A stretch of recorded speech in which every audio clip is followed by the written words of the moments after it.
budget hearing of April 28th, 2025 to order. Abby, please call the roll. Mayor Walby, Here. Councilmember Burgess, Here. Councilmember Karen, Here. Councilmember Frederick, Present. Councilmember Rubello, Present.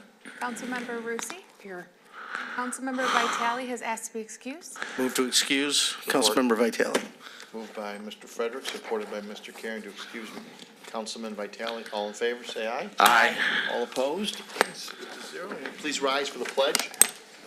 I pledge Allegiance to the flag of the United States of America, and to the republic for which it stands, one nation, under God, indivisible, with liberty and justice for all.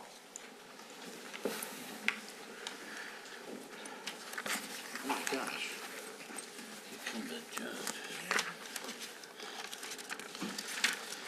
Dustin, we'll kick it off to you as we enter into for the fiscal year 26's budget. We prepare here in April, and usually there's a change or two, and it'll come back, or more than that, and then it'll come back to us in June. We'll approve that. You'll send it up and meet the state requirements, and it'll be our budget from July 1st, 2025 to June 30th, 2026. So, Well, good evening, Mayor and Council. Tonight, as you guys will see, I'm sitting by our new Finance Director, Mr. John Walters. As we all know, that Renee had retired this past summer. So John got to really come in and really hit the ground running. Worked with our multiple systems that we have with the BSNA, Munis, and our crystal reporting. So tonight, you'll see in your budget book, our estimated general fund revenues being $47,622,958, with the expected expenditures being at $47,398,760, for a net to increase expected to the fund balance $224,198. With the taxes, there was a Headley rollback again anticipated. It is anticipated to be, sorry, right here, the point.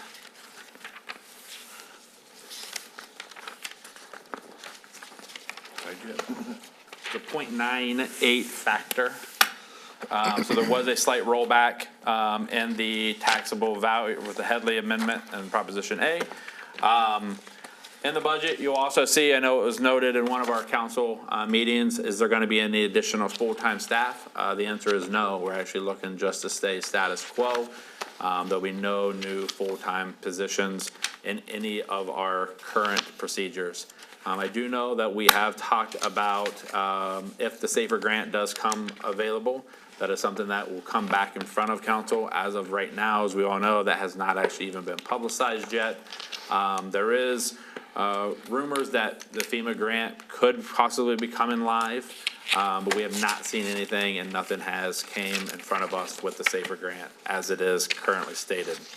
One of the other things that you'll see in this budget, this is a projected, we are currently negotiating 3 contracts that will be with the patrol, the command, and also with fire. So everybody else's contractual obligated union contract is in their wages. Right now for police and fire, we have anticipated a 5% increase. So that's actually what's in the budget for payroll, is a 5% increase for police, fire, and command.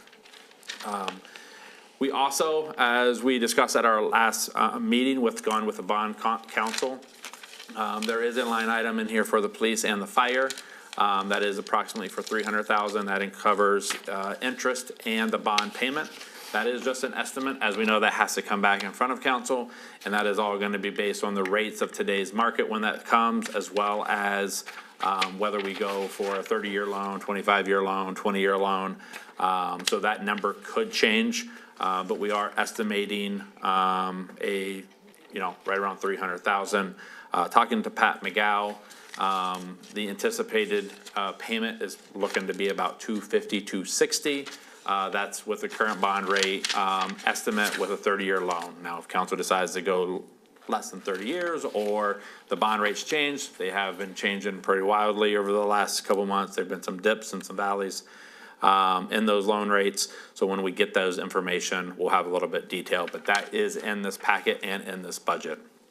Other than that, the budget, like I said, you can kind of see on tab 3 as an overview. It kind of lists where we were last year in each one of the departments and the general fund, and where we are currently this year. Most of the budgets in each one of the individual departments, outside of police and fire because of the larger rates, most of that is driven by individual personnel cost, and a little bit of the inflation of our contracted rates.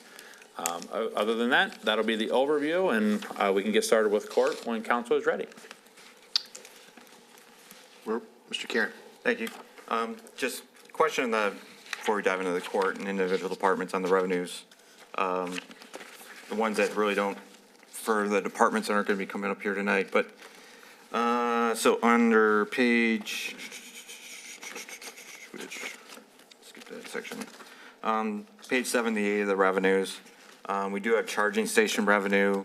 You know, we had some from the ones behind us, but now we're adding them at the other locations. We have any anticipation of revenue estimates coming in for that, or we want to hold that to next year until you get a more concrete number?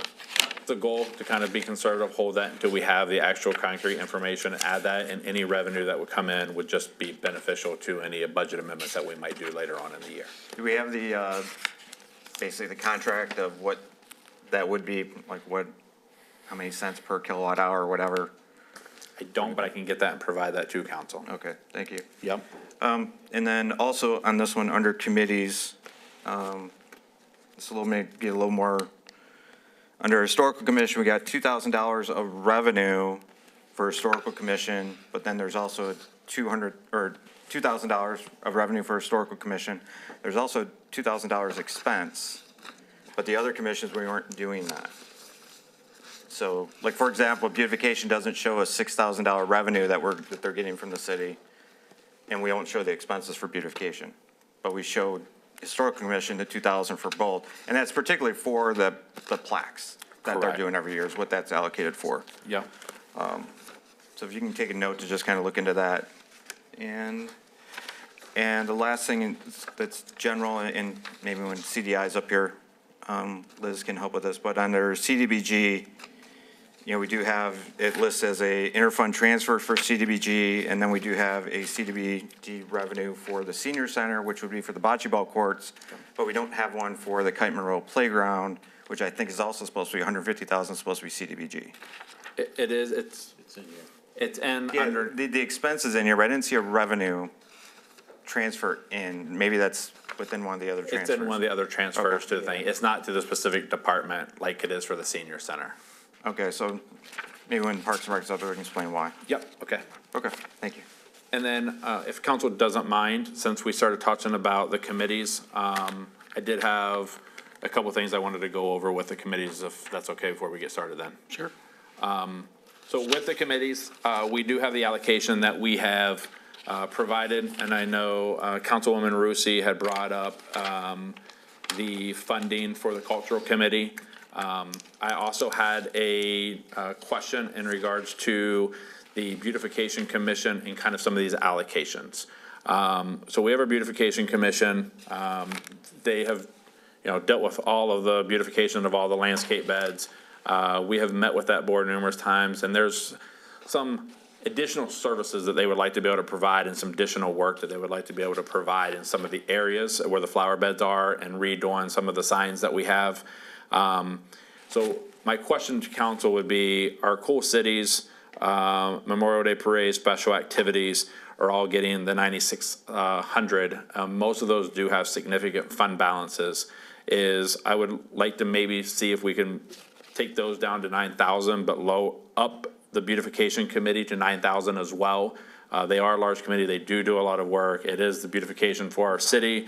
And then I know the cultural committee, like I said, they were looking to potentially have a little upgrade. So if that would be something council might want to look at and consider, I think that would kind of get them all on the same footing. Either it's going to be 9,000 or the 3,000 or 2,000. Ms. Rusi? Well, about the cultural committee, I did receive the request from the chairwoman that I had forwarded to my colleagues in administration. I received that last night. One of the drivers of that is we do a lot of presentations and speakers and things like that. We've partnered with the library, we've partnered with ML Lieber and his poetry walks and things like that, and trying to sponsor some of these events in the city. We have seen an increase in the requested fees from some of the speakers, and a little bit more money would help us have more of these events and host more of these events in the community at no cost to the residents. We don't ask for ticket fees for a lot of the stuff we do. We do for the field trips, we break even on those. We're not making money. So we're not trying to make money here. We're trying to break even and be able to host some of these events for the residents to bring these cultural activities to St. Clair Shores. Mr. Karen? Yeah, just in terms of beautification commission, I think you basically want to also go over kind of what that would be covering. Because reason being, in the past, the signs themselves, if things had to get repaired, posts had to get repaired, right, that wasn't going through the commission. It was a building, I think it was always through building maintenance, they took care of it. And I know they're interested in moving the city hall bed because it's fully under trees. So are you considering that expense being covered? So some of that the increase? posts and the signs and that kind of stuff will still be covered under the building department and the building Okay. of the city hall. It's more even like detail to the flowers and the different kind of stuff, because I think the contractor that you guys use has changed, where they're getting some of the stuff has changed locations as well. And I know they have a litany Expenses, of, right, expenses of just buying flowers is definitely up, yes. has went up, yeah. Right. And they have a litany of additional things that they would like to be able to provide and do at their entrance beds and different kind of stuff. Right, and that's just wanting to clarify that the money that is being allocated to them, right, we're using those for plantings Yes. and the bed maintenance, but the actual signs themselves and the maintenance of those, and if they get moved, that'll be a building maintenance expense, right? Correct. Okay. So why don't you, I think you should take from here doing that, right? We don't have to come right with these numbers, but I think you should proceed with trying to put that together. And I think Okay. those are worthy ones, so. Mr. Rubello, good? Thanks, Mayor. Dustin, the wage increases, what type of effect does that have on our budget? So the general overall budget, a lot of our wages, a lot of our budget is significantly into wages, and you can kind of see in the graph of what that details into wages. So we are very fortunate. All of our union contracts have the two, they're all different based on the union contracts, but they all swing anywhere from 2.5% to 2%. Police, fire, and command, as I mentioned earlier, is the one right now that we still are negotiating. And we do have the 5% in there, but that is a significant amount of the increase of the wages across the board. And we'll get into that specifically when we get to each one of the individual group budgets. Ms. Rusi? Thank you. Just a comment, going off of John's comment on tab 2, the revenue budget. That's what my pen was up prior to us being diverted with the boards and commissions discussion. I guess just overall, we didn't receive in our book revenue budgets beyond tab 2 for some of the departments that do see some revenue from grants or fees or otherwise. Police, fire, CDI, things like that. We do have it for Parks and Rec. Not having those pages within those departments, when we get to those departments, will be a little bit difficult, because sometimes we do have questions, especially about the estimations of what we're anticipating for revenue. So I guess for subsequent years, it would be nice to also get the budget, revenue budget pages within those departments too, so we have them in front of us when we have the department heads in front of us. I did have some questions on various departments where we don't have those budget pages within the separate budget, so I'll have to remember to go back to tab 2 and flip, and it will just be not the easiest. It wasn't the easiest when I was reviewing the binder, having to go back and forth either. So I guess as just a general point about the revenue budget tab 2, if we could get those revenue budget pages within the departments that don't currently have them going forward, that would be helpful in prep and in how the hearing is carried out. And one that, I think the year that you're suggesting was 2 years ago, and that was the year that we had the chart of accounts all change, and we actually, or myself actually put them all together in Excel and was able to print them out and put them there.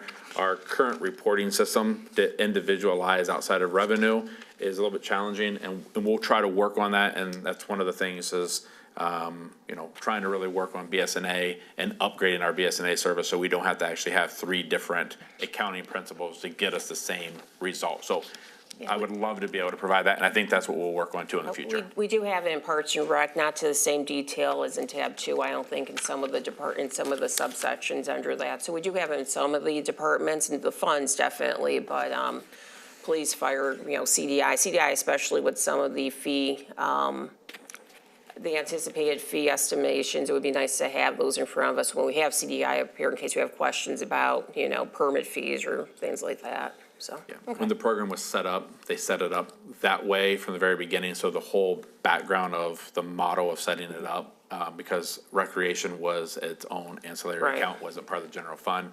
So that's why it's a little bit easier, there's more manipulation that we can have.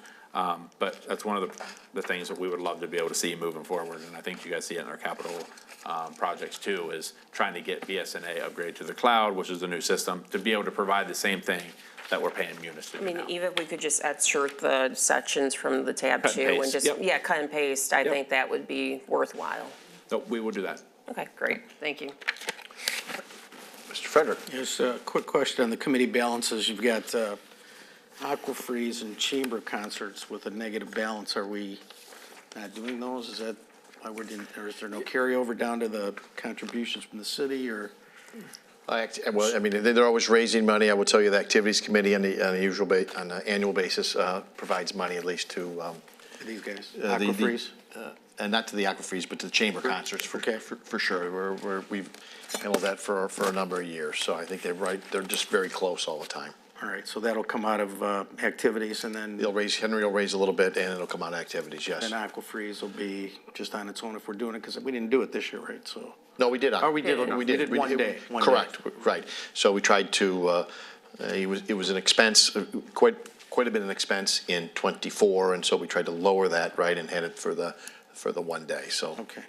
And that's now it's part of the Parks and Recreation event budgets that are being done, so it's being budgeted different, so that's why it's just kind of sitting out there. Got it. And because it's technically in our fund balance, all the committee's balances are, so that's the totality of how much we have to reserve in the fund balance for committees. But the idea will be to clean up some of that as well, especially with the chambers going over to activities as being part of their budget. Do we know, on the Historical Commission, John, maybe you know this, is the reason that we're not doing more of the green plaques is because of the $2,000, or? No, there's more of a time constraint of Agreed. the time it takes to do A the lot of research work. and get it set up. Agreed. And so they'd like to do about 2 a year, and I think they're running about $800-900 each. Is that 2 businesses and 2 2 locations. locations? Yeah. Okay. Yeah. So it could be a home or anything else, too. And sometimes Or some of the public locations help chip in Location or too. something like that, yeah. Okay, that's all I got on that page. Ms. Burgess? I have a question about, I'm the liaison for Cool Cities, and it says Cool Cities Community Gardens, but it's not something that we take care of in Cool Cities. Is that correct? Is it changed, or? Separate, yeah. Yeah. It changed years ago. It was combined and then it got separated out. Yep. Mr. Rebello, A couple of quick questions. on the committees? No, this is on what we was Okay. discussing earlier, Okay. okay? Can you make a couple comments? The insurance and the finance, that went up. What reflects why that went up? Is Yeah. that just in general the wages and the prices? Yeah, so I guess, would it be easier to, because we have a lot under general government and all others, I plan on going to each tab and specifically going over each one of those. But we have some of the individuals like from the court that are here, can we get that started and So then we can come back? Is that okay if I come back to that, Councilman Rebello? Yeah.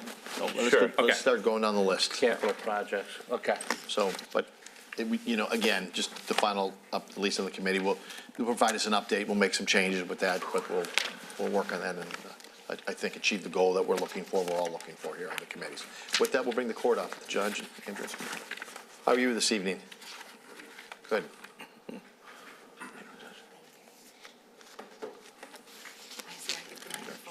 Yeah.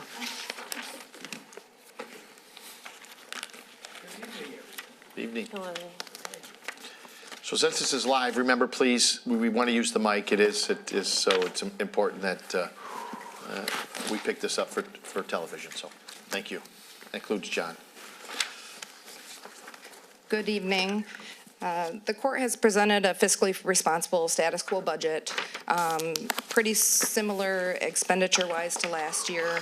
As far as the building, of course, as the building begins to age, there will be repairs and replacement. So there is some concentration on that in the capital outlay section, with some HVAC sensor replacements. There's a hot water tank that's aging and located near the server, in the server room near the server. So we need to make sure that that is fully functional. We had a company out to look at those items recently. Also concentrating on some technology, safety, and security as it relates to firewalls, emails, and other cybersecurity threats, as that's becoming more of the norm with municipalities lately, and as well as courts. So we did include some expenditures for those types of items, and also spoke with MMRMA as it relates to possibly receiving grants for those items. And it looks like we're going to be applying for 4 different grants to cover some of those expenses. So those will be reimbursement grants in that area. And if not, it'll come out of the court building fund? For the cybersecurity, Well, some of the other expenses, the HVAC and all that, that will be directly related to the building fund. more than The enough money there. cybersecurity being another thing, yes, correct, it's separate from operating. Okay. As far as the drug court operations, we're in our 9th full year of operations, and I think you can speak a little bit more to that, or you want? I can speak to it a bit. We are in our 9th year of operations, and a few of you have come by, and well, we're welcome to have you at the graduation ceremonies. It's unbelievable the progress that these people have shown, and it's one of our many accomplishments that I think you all should take credit for. John, Ron, you were both at the graduations. You see the actual tangible results of the programs that you've approved in the past, and it's done better than my wildest dreams could have expected. To see the condition of some of these people come in and to see how they leave, successful business owners, people who raise families, they bring them in now. We've got to that level after 9 years where we actually see kids coming in and just saying hi. They come to the graduations for the recent graduates, and it's just amazing to see how they progress. We've had some setbacks on a couple of cases, but that's to be expected. But to see the success stories, and I'm always a little mindful. You want to try to help everyone, but there's a cost associated with it, obviously. And when I was reviewing the budget, I noticed how the costs have really gone up, and that's partially my fault because I have a hard time saying no. You want to help everybody, you want to bring everybody into the program, and it comes with a cost. We understand that, but we were Doge before Doge was a thing, so we try to nitpick every little expense that we have. We try to get people to contribute. That's something that, fortunately enough, toward the end of the drug court and alcohol treatment court programs, a lot of these people are really doing well in business.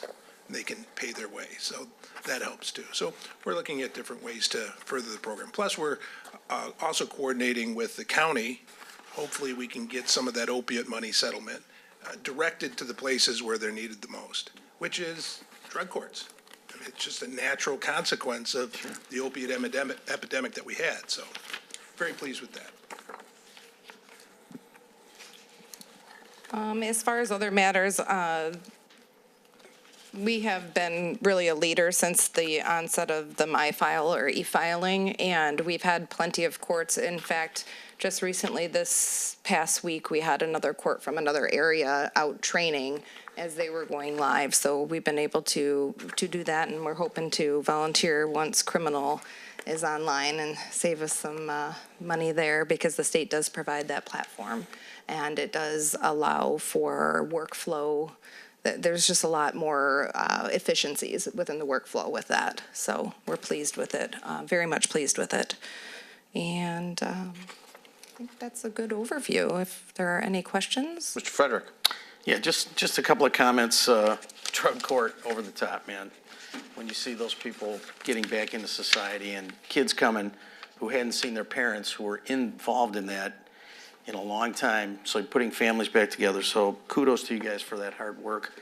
And then I was also impressed by the fact that every court clerk has successfully completed and received certification through Michigan Judicial Institute's Court Support Staff Training Program. That's a testament to the fact that everybody's done that. And then the last thing I'll just say on your goals, which is probably every department should have this goal, and that is a little bit of cross-training and succession planning, right? So you guys call it right out.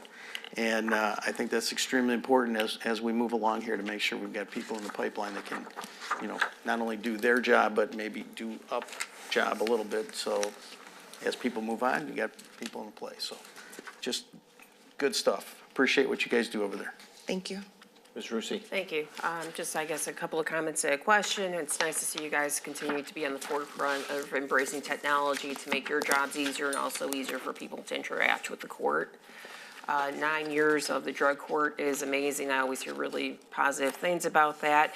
With 9 years, I think you would have some historical anecdotes and data to point to about recidivism rates, things like that. Have you seen success there, correct? So, okay, awesome. If you ever consider, I've had a couple people ask me about a veterans court, which I know some courts do host those as well. I've tested the waters a bit as far as whether there was enough volume to justify the expense.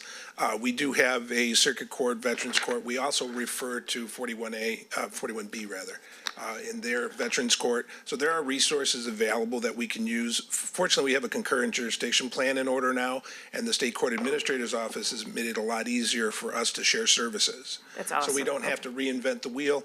If I found that there was enough volume to justify it, I would definitely pursue it. Great. And then the one question I have, looking at the revenue budget, which again, this is a tab 2 set of data, I see there's at the very end of it, 658000 bill/bond collection fees, which is new this year in this budget.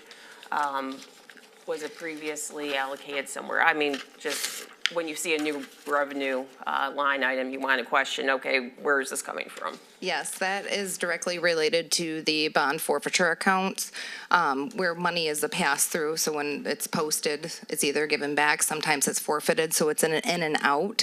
It was not budgeted for technically in the past because it wasn't something that was held onto and then allocated toward or pushed to the city level. The auditors this year, due to GASB. The GASB, yeah. Yeah, Okay. yes, exactly. There was a new GASB rule introduced. I figured we always was having this money come in. Yes, and it's it just always to see it has hit the been. books this time. Yes, Okay, great. exactly. And the auditor did suggest an average of 3 years, so that's what we took the average number over the past 3 years. That was my second question. Okay, thank you. Yep.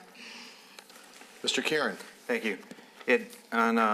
Back to your goals, the first one, you mentioned looking at a potential amnesty program. I'm guessing you don't mean that exact word. Well, I know, yes, and it's been labeled that, I guess, throughout the court community. So basically what that is amnesty as it relates to fines and costs, but not full fines and costs, just portions of it, such as late fees, forgiving late fees, so that hopefully to draw individuals in that maybe have been delinquent for some period of time and that are deemed almost uncollectible, but to try to get them to handle their outstanding warrants, whether it be for failure to appear or failure to pay, kind of having an advertisement. And right now we're in just the beginning stages of reaching out to other courts to see what worked for them, what didn't, which months were better than other months. So you're looking at that more as compliance with the fines, but not really a amnesty on what the actual judgment was. And that, right? Essentially, when I say amnesty is if you walk in my court and you try, you're not going to jail. Right, okay. If you got a balance and you're going to come in and try, we can help work with you.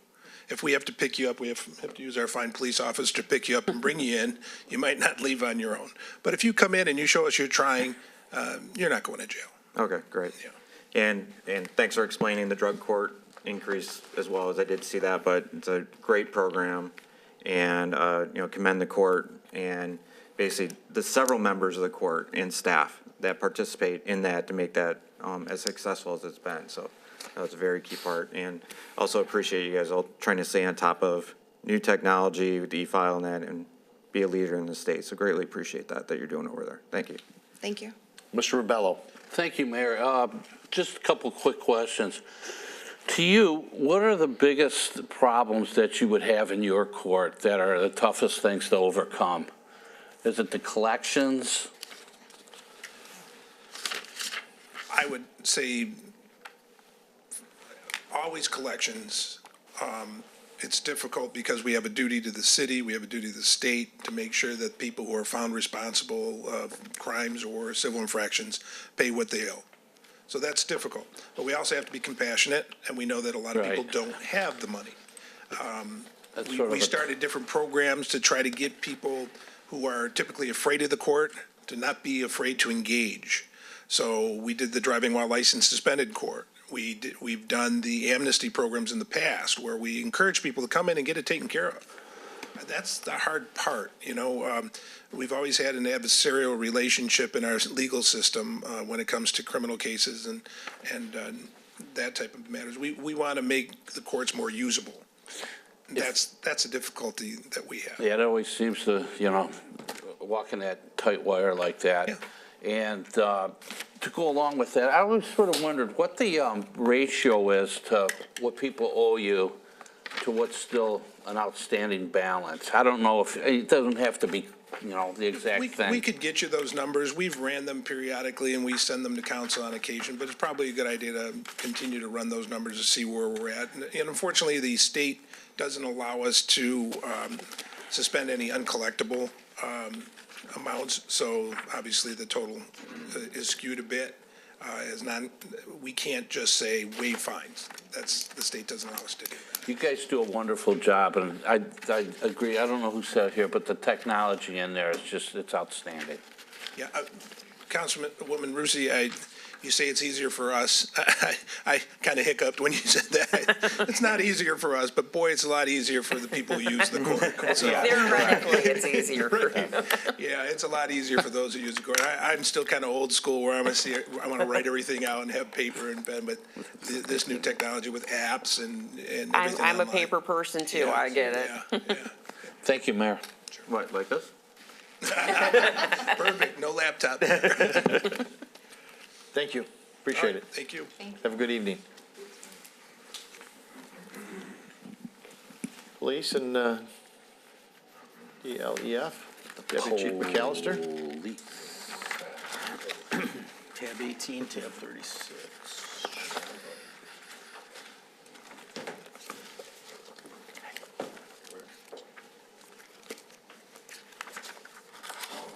But Jason senses 18. Yeah, we'll see. I will probably. He was talking about Heather. I just was. I agree. Good evening, Mayor and Council. My overview will be a little longer than court's, but I'll try to get through it as quick as I can. Chief Allen obviously couldn't make it tonight, so for those I haven't met, I'm Deputy Chief Matt McAllister. I'll be presenting the police budget. With me is Sergeant Campbell to assist with any records-related matters. Police department's had an interesting year. We relocated to St. Lucy's Church while the old building's being taken down, the new one's being built. Everything has gone pretty smooth since we moved in. Department call for service numbers have remained consistent around 20,000. That's a small decrease from last year. Say the number again. 20,000, that's just for the reporting period, which was July 1st through mid-April. Thank you. Not the full calendar year. There have been several key accomplishments for the police department. We've hired 2 officers. We're in the process of hiring a 3rd right now. We're anticipating 4 more officers retiring, probably, by the end of the calendar year, so we'll fill those spots. Another key accomplishment was being awarded the port security grant back in August. That's roughly $276,000 to be used towards purchasing a new boat. The old patrol vessel was almost 30 years old and needed a lot of repairs. I know we've gone over that. In addition, the police department partnered with Michigan State Police and Homeland Security and other local agencies to investigate a multi-state human trafficking ring. Led to several arrests. The information we received from that led to the identification of additional human traffickers in the Detroit area. This past year, the police department participated in National Night Out for the first time. It was a success. It's every August, several local police agencies participate. It's at Freedom Hill Amphitheater in Sterling Heights. We, again, plan on doing that again this next year. The police department also participated in the Macomb County Elder Justice Alliance. This is a relatively new program for St. Clair Shores and focuses on ending elder abuse, fraud, exploitation, and neglect through education, collaboration, and advocacy. Additionally, the police department began the crisis intervention training for patrol officers. It's a 4-day training and focuses on understanding mental illness, active listening, and de-escalation through communication. Police department set several goals for the upcoming year. Pending retirements, we will seek and hire qualified applicants, and we also anticipate up to 4 promotions in the next year. Finally, police department will continue to monitor the construction of the new police building and are looking forward to its completion. In terms of the budget, there aren't a lot of major changes, but a few I'd like to discuss. You'll notice the uniform fees are a little higher. We anticipate hiring additional officers. Notice the funding for utilities for the construction of the new police building. As the building progresses, they'll need the utilities, water, electric, to complete the building. Rental section covers St. Lucy's Church. That's $9,500 monthly and covers the utilities. One thing that you'll notice was decreased was the training. Police department continues to utilize Public Act 302. The department receives money for each officer. In addition to that, we started receiving money, $1,000 per officer for training covered under Public Act 1 of 2023 for continuing police education. It's a relatively new program, and training courses are still in the early stages of getting approval. So as that continues, more courses will be approved for that. Decrease in the proposed training budget is a direct result of those acts. Under capital outlay, the department will pay off the balance of $53,000 owed for 36 body-worn cameras and 24 in-car cameras that were purchased in 2023. To fully outfit the department with body-worn cameras, the department's looking to purchase an additional 24 cameras. This would outfit every officer for special events in the city. In addition, we are in the final stages of sending out the RFP for the new patrol vessel. 75% of the roughly $370,000 vessel would be reimbursed through FEMA. Police department is requesting $400,000 for the purchase of soft costs for the new police building, and also sending payment for the annual fees for flock and the purchase of 2 new narcotics vehicles. These expenses would come from the drug forfeiture fund. In addition, the police department is requesting $280,000 for the purchase of 4 new patrol vehicles to replace our oldest vehicles with the highest miles. These would come through the motor pool capital outlay fund. And that's all I have. Are there any questions? Mr. Karen. Thank you. No, great overview. You actually answered questions as you went, so that's awesome. I'll try. Could you go in a little more detail on the Elder Justice Alliance? This is the first I've heard of that, and how we may be able to communicate some learnings from that to the city. Yeah, that is new to us. We're still looking into that. It's something that we're working with our detective bureau on. They're getting information from the county, and as they get information, I'll definitely make sure to pass that on. I don't have much more information on it. Okay, so I guess maybe look into if it's something where we find there's a case, but maybe from us as a legal standpoint, maybe not be able to do anything. Maybe they have resources we can refer those people over to, or have somebody else intervene, kind of making it akin to, health department doing more, home inspections where our CDI can't, right? Yes, and we do have a detective that attends quarterly meetings with the county. This is, again, it's a newer program, but we're continuing to get involved in that. Okay. Maybe if there's more learnings out of that we could create, work with communications on creating educational materials, things Absolutely. that we can circulate around, that'd be great. And before I go to the DLAF, I do know that our animal control contract is up this year, and the last time that was renegotiated, we did have quite an increase. Where are we at in that negotiation? Do we anticipate what that cost may be? I think we were looking at a potential 2.4% increase, and it is up at the end of December this year. In December, okay. Yep. So we still got some other additional time, okay. Correct. But that's what's been communicated at this point? Okay, All right. thank you. And then on the $400,000 soft costs, in the current year budget, we've got $200,000 of soft costs. Dustin, have we got that understood of, that we're not, is it, let me ask it this way. Is it 600,000 total soft costs between both budget years, or is it some carrying over to the next? Some carrying over to the next, because Okay. we haven't, as of right now, we haven't used any of the soft costs in the current budget because we're keeping it all kind of separate. Okay. So it'll just be the total 400 without that And one. we'll just zero out this year, Zero out not this spent, year. and hit 400? Yes. Okay. Yep. Thank you. Ms. Rusi. Thank you. You had mentioned new training grant money available, which is why we're seeing, I guess you said a decrease in the expenses, but won't we still be having the expenses the same and just have the offsetting revenue from the grant? I'm sorry, could you repeat that? Wouldn't we be still showing the expense the same for the training, but having the revenue from the grant offsetting the expense? Yeah, I think the training budget was down a little. So this program is brand new. They're doing a 3-year trial for this program. A lot of the classes that we're looking to hopefully get approved for this are not approved yet, and a lot of that is the instructors aren't aware of this program. They need to send information to the state to get it approved.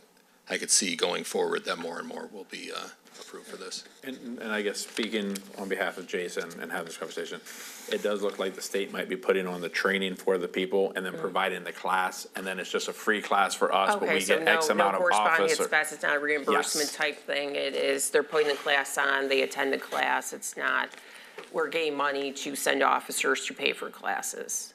Or, I know I talked to Jason as well, but either of you correct me if I'm wrong.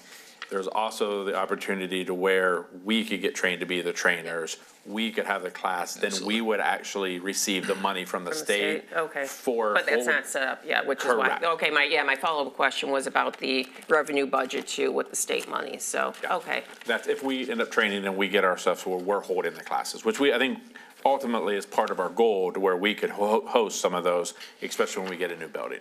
Right. and it- Absolutely. Yeah, that would We be. do have some that we already have some officers trained to train. So Okay. it's new, but we're getting there. Well, that would be great. And then a DLEF question. I'm seeing under federal grants in the revenue budget, the 220s, the 276K, which I assume is for the boats. Correct. Why is that not a department revenue? Why is that being shown as revenue within the DLEF instead of the police department? Yeah, it shouldn't be in the. Yeah, it's That's an under, incorrect. it's in the, it's under tab 36 DLEF, under the drug law enforcement fund revenue budget.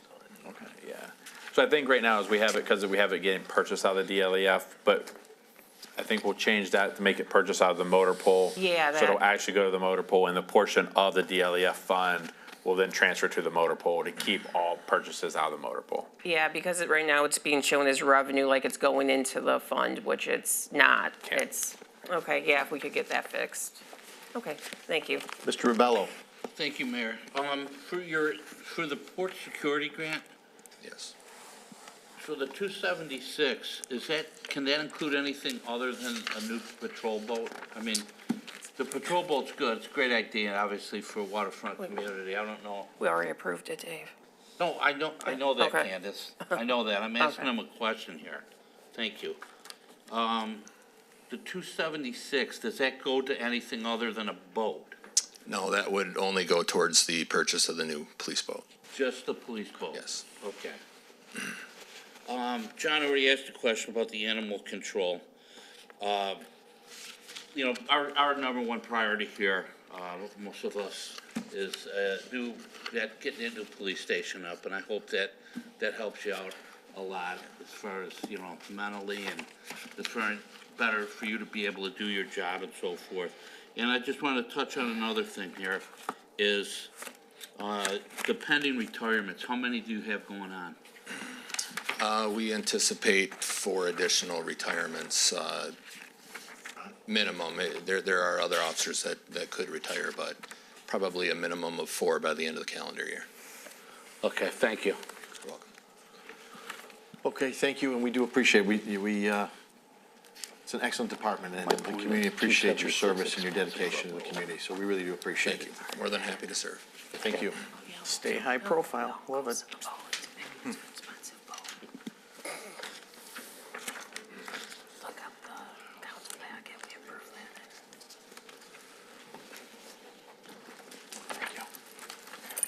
Chief Piper. As Yes, Chief Dustin. Piper's coming up, I do want to state one thing, that we've been very fortunate with the police officers. We have had a lot of retirees, and we have a lot more retirees coming. We've been very fortunate to actually be able to hire police officers from other communities that have significant amount of experience. And most of the people that we're getting are, already have usually 3 to 5 years of experience coming in by the time they come to us. So it has been, you know, it's a nice refresh to be able to continue that experience. I think that's a good point, and there seems to be a desire to come and work for St. Clair Shores. There is. And in many of the police departments, it's not that way, or they're getting people that maybe are right out of the academy, which takes a little longer to get experienced people. So I think it's a real blessing that we've been able to get people from other departments with years of experience. I mean, I think, we've got a couple out of there, Wayne County, a community out there, we've done pretty well, so it's been good. Okay, thank you. Chief Piper. Good evening, Mayor, Council. So the fire department budget this year is pretty close to what we had last year. Currently, as of about 5 minutes ago, all fires are currently out in St. Clair Shores. We had one, the guys were on 12 Mile in the backyard, but our call volume this particular year is on pace to be up about 9.5–10% over last year.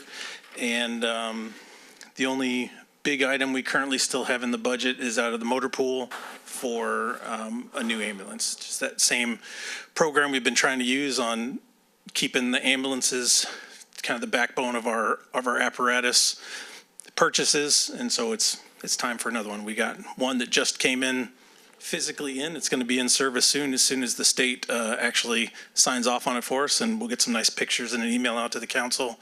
But it's kind of a never-ending process, so we're up for another ambulance.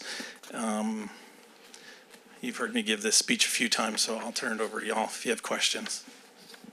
Questions? Mr. Frederick? Yeah, just, when is the, what do we call that, the wet down of the new, Yeah, wet down. It's usually for fire trucks. We need a fancy kind of thing for the ambulances. We can come up with something good. all right, and then the. Usually they just they're needed so often, it's like turned loose, and I email y'all that it's already run its first call.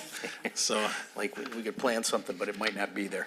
So, and then the only other thing that I'm gonna ask, and it seems like ad nauseum, I keep asking about this, but I think we need a fire inspector inside of that little department that we have with fire marshal. yes, sir. And I know it's not in this budget, and I'm kind of, not happy about that, but I'd like to work towards that and figure out a way to get, Aaron some help over there, especially with some of the new stuff that we have coming through CDI with, possible inspections that may include some fire. So that's going to add to that department what they're doing. So I just think it's something that we should all be talking about up here and try and figure out a way to get it in your budget. One of the things I do want to comment, we do plan on getting a part-time person to be able to help do some of the FOIA requirements and some of the scheduling, to be able to keep Aaron out on the road a little bit more, so he's not having as much, I would say, paperwork to do in the background. So this would be a part-time individual that would just be able to work.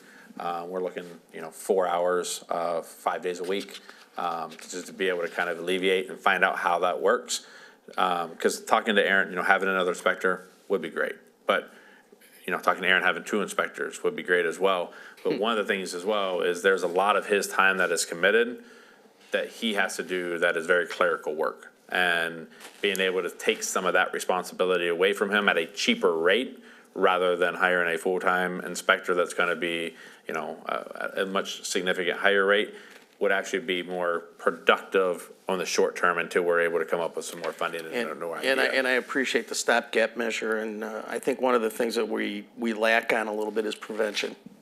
And that's because it's at the bottom of the list, and if there's no fires, and if there's no plans to look at, and if there's, nothing else that we have to do, then we do prevention, right? So, and I think that's important, and, we always use that analogy of, talking to the kids, so they go home and tell the parents, don't put the paint cans next to the water heater, right? So it's little stuff like that that, I think helps house fires not happen. So, anyway, I want to get that done somewhere. And I do want to bring up something since we're talking about fire inspectors. We have been talking to the fire marshal as well and our inspector to be able to come up with ideas with our current ordinance that would actually be able to make his time more valuable. There's some certain ordinance things that we've got. So he's actually handed them to the chief. The chief has actually given them to myself and Matt. So these will be some things in the very near future that'll be coming as a recommendation from the fire department. Some of those are even when it comes to gas stations and the suppression systems and the new change in ordinances. A lot of our surrounding communities are taking a different approach with the systems that are at the gas station. So I'm not going to go too deep into that. This is budget oriented, but these are some of the ideas as well as how can we help alleviate some of the stressors and the additional, I would say, work to be able to do more of that kind of stuff. So that will be coming to the near future. Yeah, We might put that in a study session and talk some about. Yeah, we some of should, that. Yes. we should, because best Yes. practices is the way to go, even if we have to send more people out to, here's what everybody else is doing all over the country, let's get some people out there and bring it back, and hopefully that helps us. Thanks, Mayor. Mr. Karen. Thank you. Yeah, first thing on the page 1 of 2, under the 2025 amended budget, the fringe benefits is blank. The fringe benefit. Oh, yeah. So we'll get that fixed, right? Yep. Okay. And I know trying to project ambulance revenue is difficult because it's based on. It's not quite a crystal ball, but it's close. But yeah, we're been working with our billing company. We're hoping to come around, we're conservatively hoping 1.9 million this year. Okay. Is what we're trending towards. Just thinking maybe for a budget practice going forward, rather than trying to figure it out year by year, maybe we just look at, just like Andrew brought up for the court, there's a 3-year running average for a certain fee. Maybe we just start doing that from the budget standpoint. If it comes in higher some years, great. Comes in lower, okay, not so great. Actually, better that it comes in lower. That means we have less people going to the hospital, which would be a benefit, but we know reality. Maybe that's something we can look at doing, because I'm looking at the number and it's oscillating, right? Up and down each year, so. It tends to oscillate with the call volume, and then the other complication with that is just because someone calls 911 doesn't mean they get transported. Exactly. And we only bill when we transport, so that's what makes it so volatile, if you will, for that number. But yeah, I like the idea. We can certainly do a 3-year average for that, for budgeting purposes. In past years, I thought we had maybe this got moved to other line items, but things like turnout gear, things like that were in capital outlay in the past. Did that get moved to personal protective equipment now? So that's more just a little bit of maintenance of the personal protective gear. We just had that big grant from the state that allowed for a complete purchase of a set of gear for everyone. So, and if you will recall, we tried to make a little bit of change in capital. Instead of doing, say, 10% of our bunker every year, focus on every 10 years buying the whole set. Same thing with stuff, especially when technology makes a difference. So that was slated for last year. We were able to get that money from the state. We had a few things this year, but as we've all discussed, to balance the budget, it's a little tight this year. So the only thing I have left currently in capital is that ambulance. Okay. All right, thank you. Mr. Rubello. Thank you. As far as what we were talking about, Ron brought it up, and anything, Dustin, you said it great. Time is a great thing. It's a great tool. It's very valuable. And I'm for anything that's going to speed up the process and the safety. And you guys do a wonderful job. Police and our fire department, I've seen you guys operate with people, and you do a wonderful job. And Denise, when you come up, I guess I'm going to say the same thing. You've already heard my mantra about extra help and stuff, but I definitely think that is something for us to take a look at. Thank you. Anybody else? Okay, thank you. And I just commend it to the chief, as I said, to the police department. You do a wonderful job in the community. The community appreciates all the hard work that the fire department does in keeping the community safe. So thank you for all your service. Thank you, sir. We appreciate it. It's a pleasure to serve.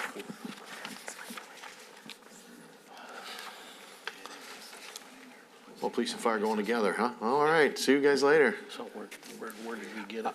Yes, Dustin Lent. I was going to say, if council don't mind, if we're running a little bit ahead, Vicky is here, and normally she waits to the very, very end, but I didn't know if I could, as she could come up, do the assessing really quick, and then we could just move on right to CDI afterwards. Sure, Mr. Lent.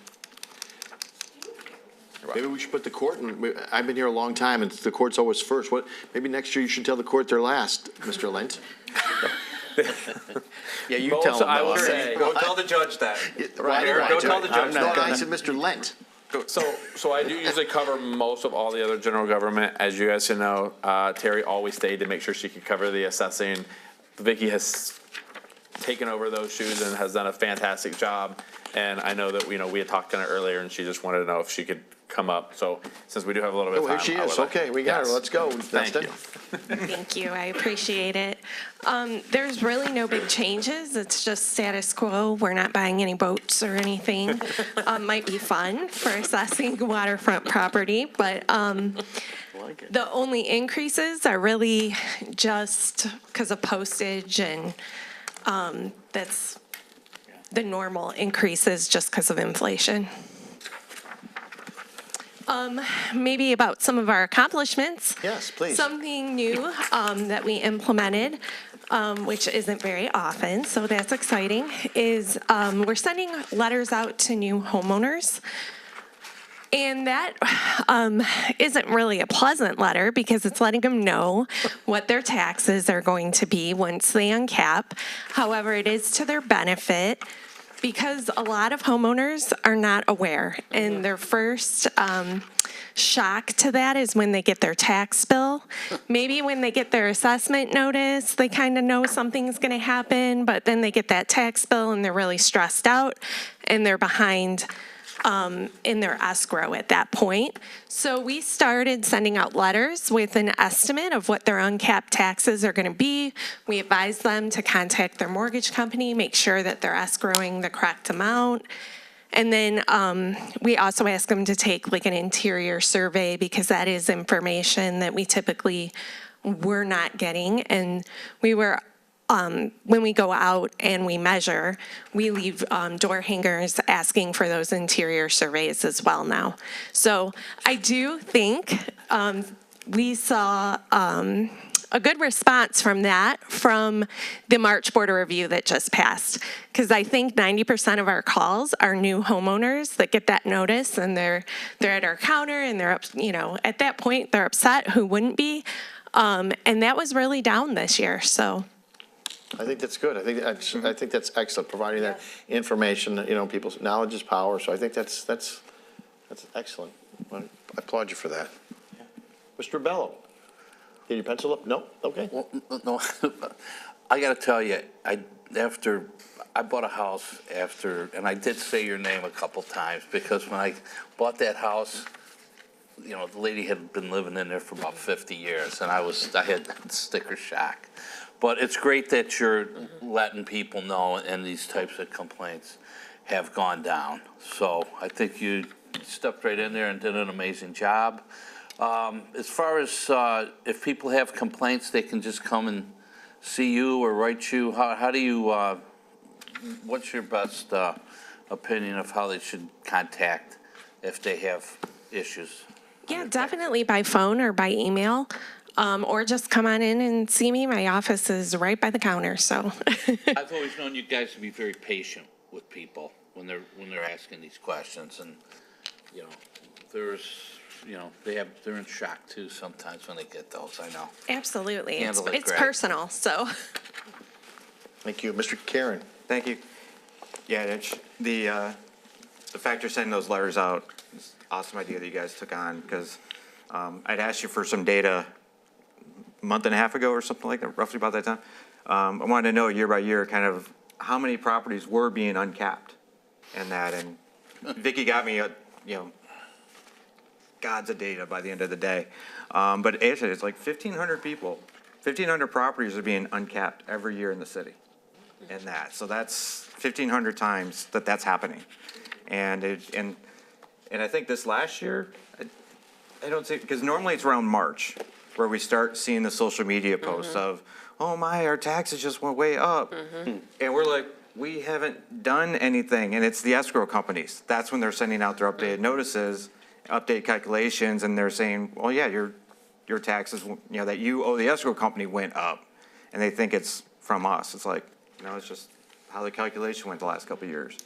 So I think it's great trying to get ahead of that. And I don't recall as many this year as we've had in the past. Normally, it's the month of March. It's like almost every other day we're telling the same story. I don't recall any this year at all, actually. So I think that's a great. That's exciting to hear. Thank you. That's a great sign of that letter, just a simple letter working, explaining to people what's going on. So thank you for doing that. In your goals, it's great, Melissa and Jessica both receiving their certifications in a couple different areas, so it's great to see the employees continue to be trained and certified. So that is awesome. Could you explain what ECF neighborhoods are? So an ECF is an economic condition factor. So that neighborhood, those sales would be analyzed together in order to apply a factor to bring it up to the market or true cash value in that area. Okay. Is that a new kind of, because you do have on your restructure current ECF neighborhoods, is that kind of a new requirement either from the county or the state, or No, it's nothing trying to new. streamline it better? I'm making it mine, if that makes sense. I mean, what we had in there has been our ECF since we implemented them. So it was just time to take a look at it. Our market's changed quite a bit. Our compositions changed, these are statistical information that has to be looked at every year. As far as in the past, there may have been a deduction for a 2-bedroom home versus a 3, but we were a hot market and people were paying the same for a 2 as a 3. And if we don't look at those areas and those attributes, at least on an every few year basis, we'd be missing the boat. All right, great, thank you. Ms. Rusi? Thank you. First off, I'll join my colleagues. Thanks for notifying people about the uncapping. In an ideal world, they can count on their realtors or their mortgage lenders or somebody to give them that heads up. But it seems like from social media, at least, a shocking number of people just don't understand the consequences of purchasing a home, especially when they're purchasing one that have been owned by the same homeowner for quite some time. So it's always something, like John said, that always people complain on Facebook about it, and you have to explain to them this isn't just a St. Clair Shores thing, this is a state of Michigan statute, this, you explain this, and it's a complex idea, so thank you for taking the initiative to explain to new homeowners one of those things, hopefully they know. But unfortunately, it seems like some of the professionals they've been working with sometimes drop the ball in communicating that in a understandable way. So thank you for taking that on. No questions about the budget, just a question, not a question, just a comment about the material we have within the budget book. The personnel worksheet we have is not for assessing, it's for finance. We have a copy of the finance department. I just had to. Yeah. That was my call today, Dustin. Need to get I left you that message, so. assessing page rather than a duplicate finance page. Thank you. Mr. Frederick? Yeah, just two really good comments, Vic, because I want to say the word prevention again, because I like saying that word prevention, right? Because that's what you did with the letter. You prevent the problem, so you don't have to solve it, right? So that's a big time saver, money saver, and keeps our people happy. And then the other thing is I do get calls about people who are looking at properties and things like that, and I know I've sent a bunch of them to you, and many of them will call back and say, oh my God, I got it explained to me in layman's terms that I could understand, and it was perfect. And so I personally want to thank you for doing that, because that's important for us. You're a face of the city, and, you know, if we're doing a good job, that's a great thing for people to see that coming in. So thank you. Appreciate all your hard work, Vicki. Thank you. Have a good evening. Thank you. Thanks for moving me up. No problem. CDI. Denise Pike, Liz Cotto, CDI Director, Planner, Liz Cotto. Yeah, see what it is. I'm looking at that going. Good evening, Mayor and Council. You can tell by our accomplishments that our department has been very robust over the year. Yes. And we anticipate for this next fiscal year that will continue. A couple of things that I would like to call out that are our goals for this fiscal year. One would be the audit of our ordinances to ensure that they are consistent with our updated master plan and our updated new Parks and Rec plan and capital improvement plan. That is going to be a priority in the department this year. We will also be working on some streetscape improvement plans for Jefferson Avenue. We have an exciting opportunity with the Jefferson Avenue tunneling project to really do some improvements along the nautical mile. And we are looking at applying for a TAP grant, but we're working right now to do the designs with Fishbeck. It's a carryover. We also have street projects planned, but more importantly, we are looking to increase our amount of local road patching so that we can ensure the stability of our roads that have a PASER rating of fair. We want to continue those roads to be fair. And then we'll be working with council on an increase in permit fees, again, to be more aligned with the real cost of doing business in the city. And lastly, we just completed our pilot of the concrete cutting program in District 1. I would like to reach out to all of you to go on a tour with Mike Freckleton so that you can see how that program works. And this was done near an elementary school in District 1, so that's the south end. The budgets are actually 4 of your tabs, so CDI or Building Department is 371. In this budget, there really is, it's status quo, as others have said. This is our last year of our inspections program contract, so we will be taking that out for bid in the first quarter of '26. In 701, which is planning, and I'll let Liz speak more to that. But again, pretty much status quo. We do have money in there for consultants to assist with streetscape planning and other plans that we anticipate. 447 is engineering, and this sees a decrease in the sidewalk budget. I think only because we are anticipating that we're going to have a more cost-effective opportunity. So we won't need as much money for concrete removal and replacement. 732 is our blight. That program you will see it's status quo, but that is a very aggressive program to really do a lot to remove blight in St. Clair Shores. You've noticed that our blight inspections, I think, increased to 6,400, just over that for the year. So our supervisor in that department is very, I don't want to say aggressive because that sounds like a bad word. Maybe assertive is a better word in code enforcement. So did you have more to add for? And then Liz is here certainly to talk about CDBG. So we'd be happy to answer any questions that council has.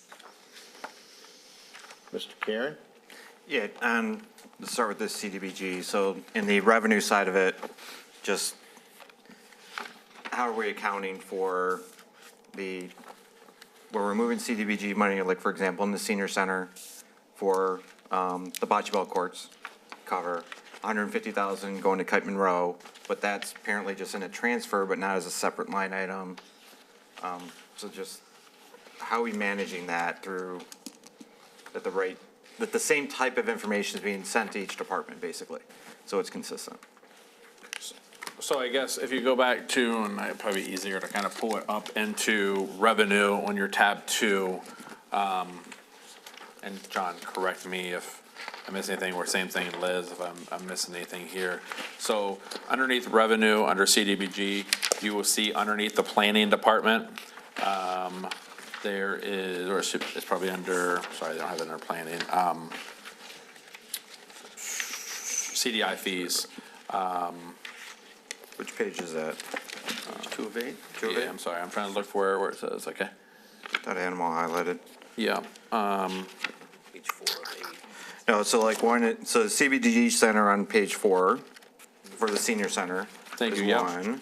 So the CDBG Senior Center, that includes the paying for the senior center, the paying for the senior center staff, the senior center activities. Okay. So that 289 does not include the bocce ball courts at all. That's just the staff, activities, and the loan for the senior center. And that shows it went way up, though. That's why I thought it was bocce ball course. It went from 100,000 to 289,000. Okay, I'm sorry. Yeah, bocce ball in it. Okay. So maybe we just need to just clarify that then. Yeah. Okay. And then underneath, there should be one. On page 8 of 8, you got 120,000 for playing department for CDB, which is home rehab and. Liz and Kenny. Right. And then there's just a interfund transfer in CDBG of 400,000, but that is down from 800,000, which that'd be probably part of that parking lot. Parking lot, yep. But again, that would be another one of like it's kind of like just going back and forth, right? Because the parking lot is specifically senior center, but wasn't a seniors. You're getting what I'm getting confused about, right? I am getting, so I do, the 400, I'll double check and send this out. The 400 should be the 150 for the Kite Monroe, and then the 250 for the 2 capital projects. That's a transfer in from CDBG to the general fund for the 2 capital projects. All right. Then the staffing is the staffing for Liz under the planning, and then under the senior center, it's 80,000 for the activities, or you should have it, it's 80,000 or 85 for the activities, 100 and. It's 100 and some thousand for the loan. 60 something Right. for the loan with the interest. And then the remaining 100,000 is for Matt's wages, Is some their of the bus staffing. drivers' wages, and some of the, Okay, so maybe. so that 280. So maybe the loan amount we had separate in the past years, and that's what moved around. We did, and so the Okay. loan is just as a transfer. So the 2 project Okay. capital improvements are just payments under that 400,000. The other revenue that comes in, it just covers the activity, wages, and their stuff. Got it. And the departments. Okay. All right, and then, all right, so thank you for that. And then, so for Denise, in the building inspection budget, and I think also in planning budget, we have services is just a single line item, but like every other department, and even blight removal, like, because services, like, we're paying, it's an outside payment, basically. Yes. It's basically the rule that we've been using. Yes. All the other ones have it itemized, and yours is the only department that didn't, as I went through everything. So it's just looking for a consistency, if it needs to be itemized or not, or if there are specific line items in there that can be itemized, like all right. the other ones. We'll look at that. And then on the engineering page, I think the sidewalk program is meant to be just District 1. It has 10 and 11 on this budget. Actually, for next fiscal year, it would be District 2. We're in District 1 currently, and I think that was a typo. So we did District 10 last year. We'll be doing punch list items this year for District 10, and we're undertaking District 1 now. So rather than 11, it should be same 1. Should be 10 It and 1. would be District 10 and 1. 1. Yeah, it's 10 and 1, because it'll be whatever's left over from 1, because the split year. Would it be Right. 1 and 2, right? 1 and 2. because- It would be 1 and 2. 1 and 2, Right, yeah. 'cause- For next fiscal year, it'll be 1 and 2. okay, Yes. all right. Yes, Which you have on your goals. right. Right, okay, okay. All right, thank you. Ms. Rusi? Thank you. Just a couple of questions, looking at the recommended revenue budget, the tab 2 information again. I was surprised to see like business licenses remain status quo between the 2025 and the 2026, and the building other electrical and mechanical permits actually go down from 2025 to 2026. Why would the estimate, I mean, given all the work we just did with licenses and fees previously, I guess, was driving the status quo or decreases in the estimate? I think for that, and I would also ask Mr. Lund to jump in, that it is a unknown to some degree. The business licenses won't remain the same. Certainly with the launching of adding offices, that revenue line item will definitely go up. We can look at that estimation. Yeah, I think that would be better Okay. to have a more likely estimation than just carrying the last one, just given the amount of changes we did.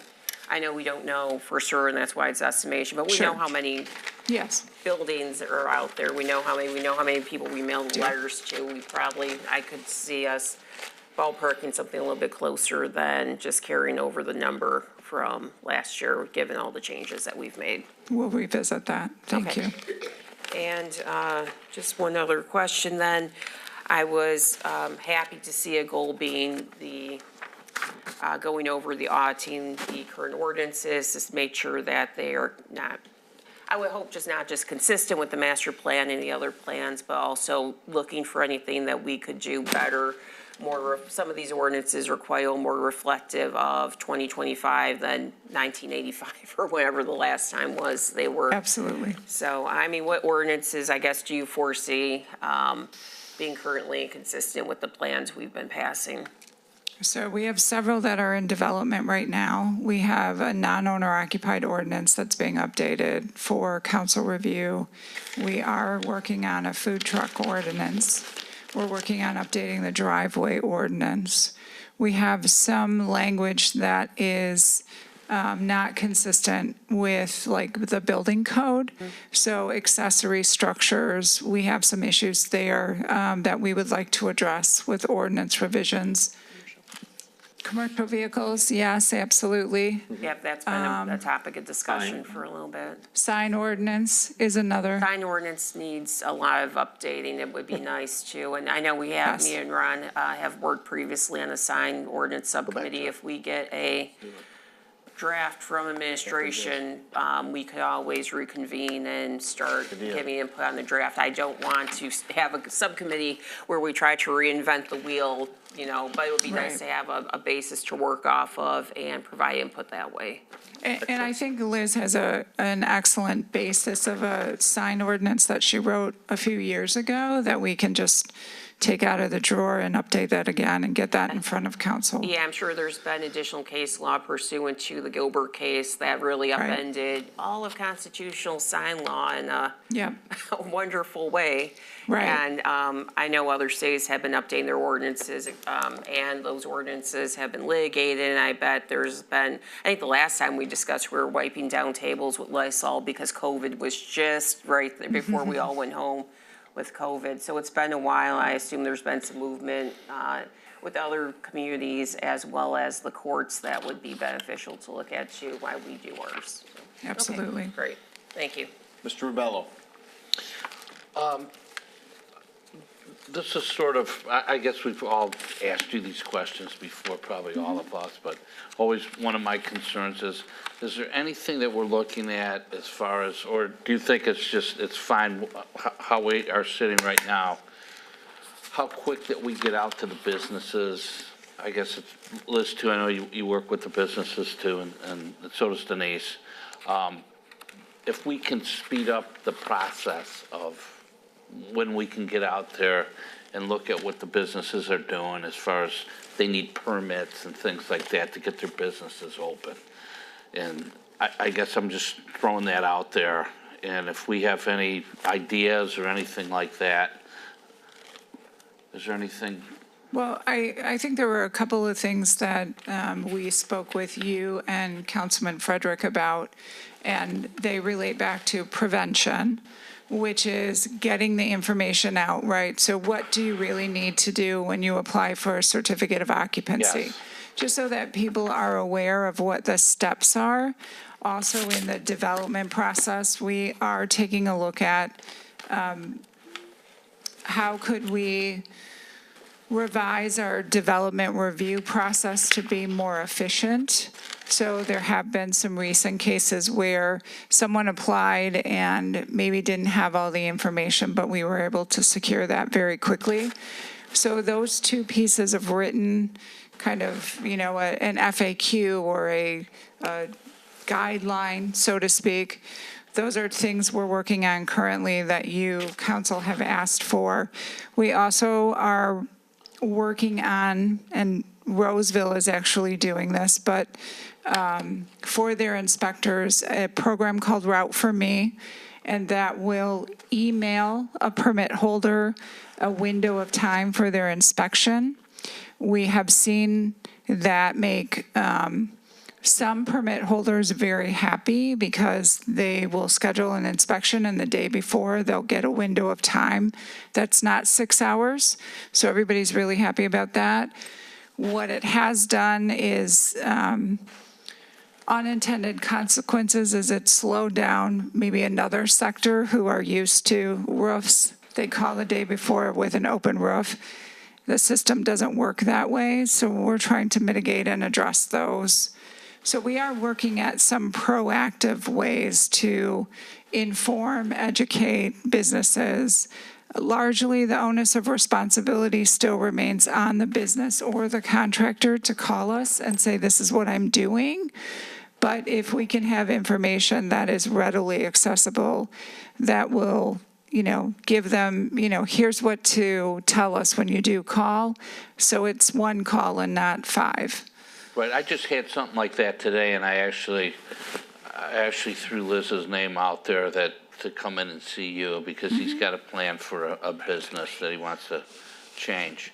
But as far as a timeline on some of the things that you were talking about, Dustin, I don't know if we can get a timeline on some of the explanation of how people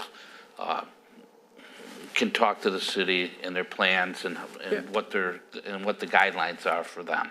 Absolutely. Because most of the people, as you find out, they don't know where to start, okay? Right. And I know I sometimes get into it with the mayor, if it's the business person's fault, or the city of St. Clair Shore's fault, but we most certainly know it's not your fault all the time, okay? And we appreciate that, thank you. But I would, for everyone who is here, if you're interacting with the public, the first place to start is to make sure that your business is a permitted use within the zoning district that you're looking at. Please tell people, don't sign a lease until you've talked to the city first, because we have had that issue where people will sign a lease or the zoning will be wrong because the realtor put it out there incorrectly. Liz is a good name to drop.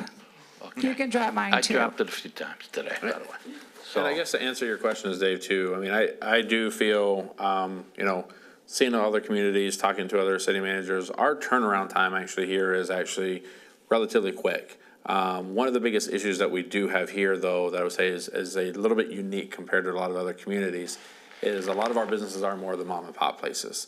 So they aren't used to, we don't have a lot of those chain stores or a lot of those chain hotels and that kind of stuff that come in, that have places all over and are used to what the permit process takes and knows how to get from A to B and is used to A to B and all the steps. We have a lot of first-time business owners. We have a lot of first-time, like I said, mom and pop places. So they don't realize all the different steps that you have to go through, all the right, making sure that you're zoned correctly and that.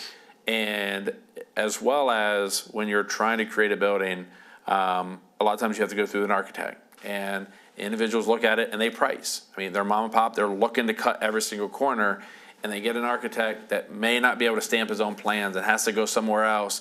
And that architect submits a plan and they have 5, 6 revisions, and then they get it back and then they don't do all the revisions again, then they get it back.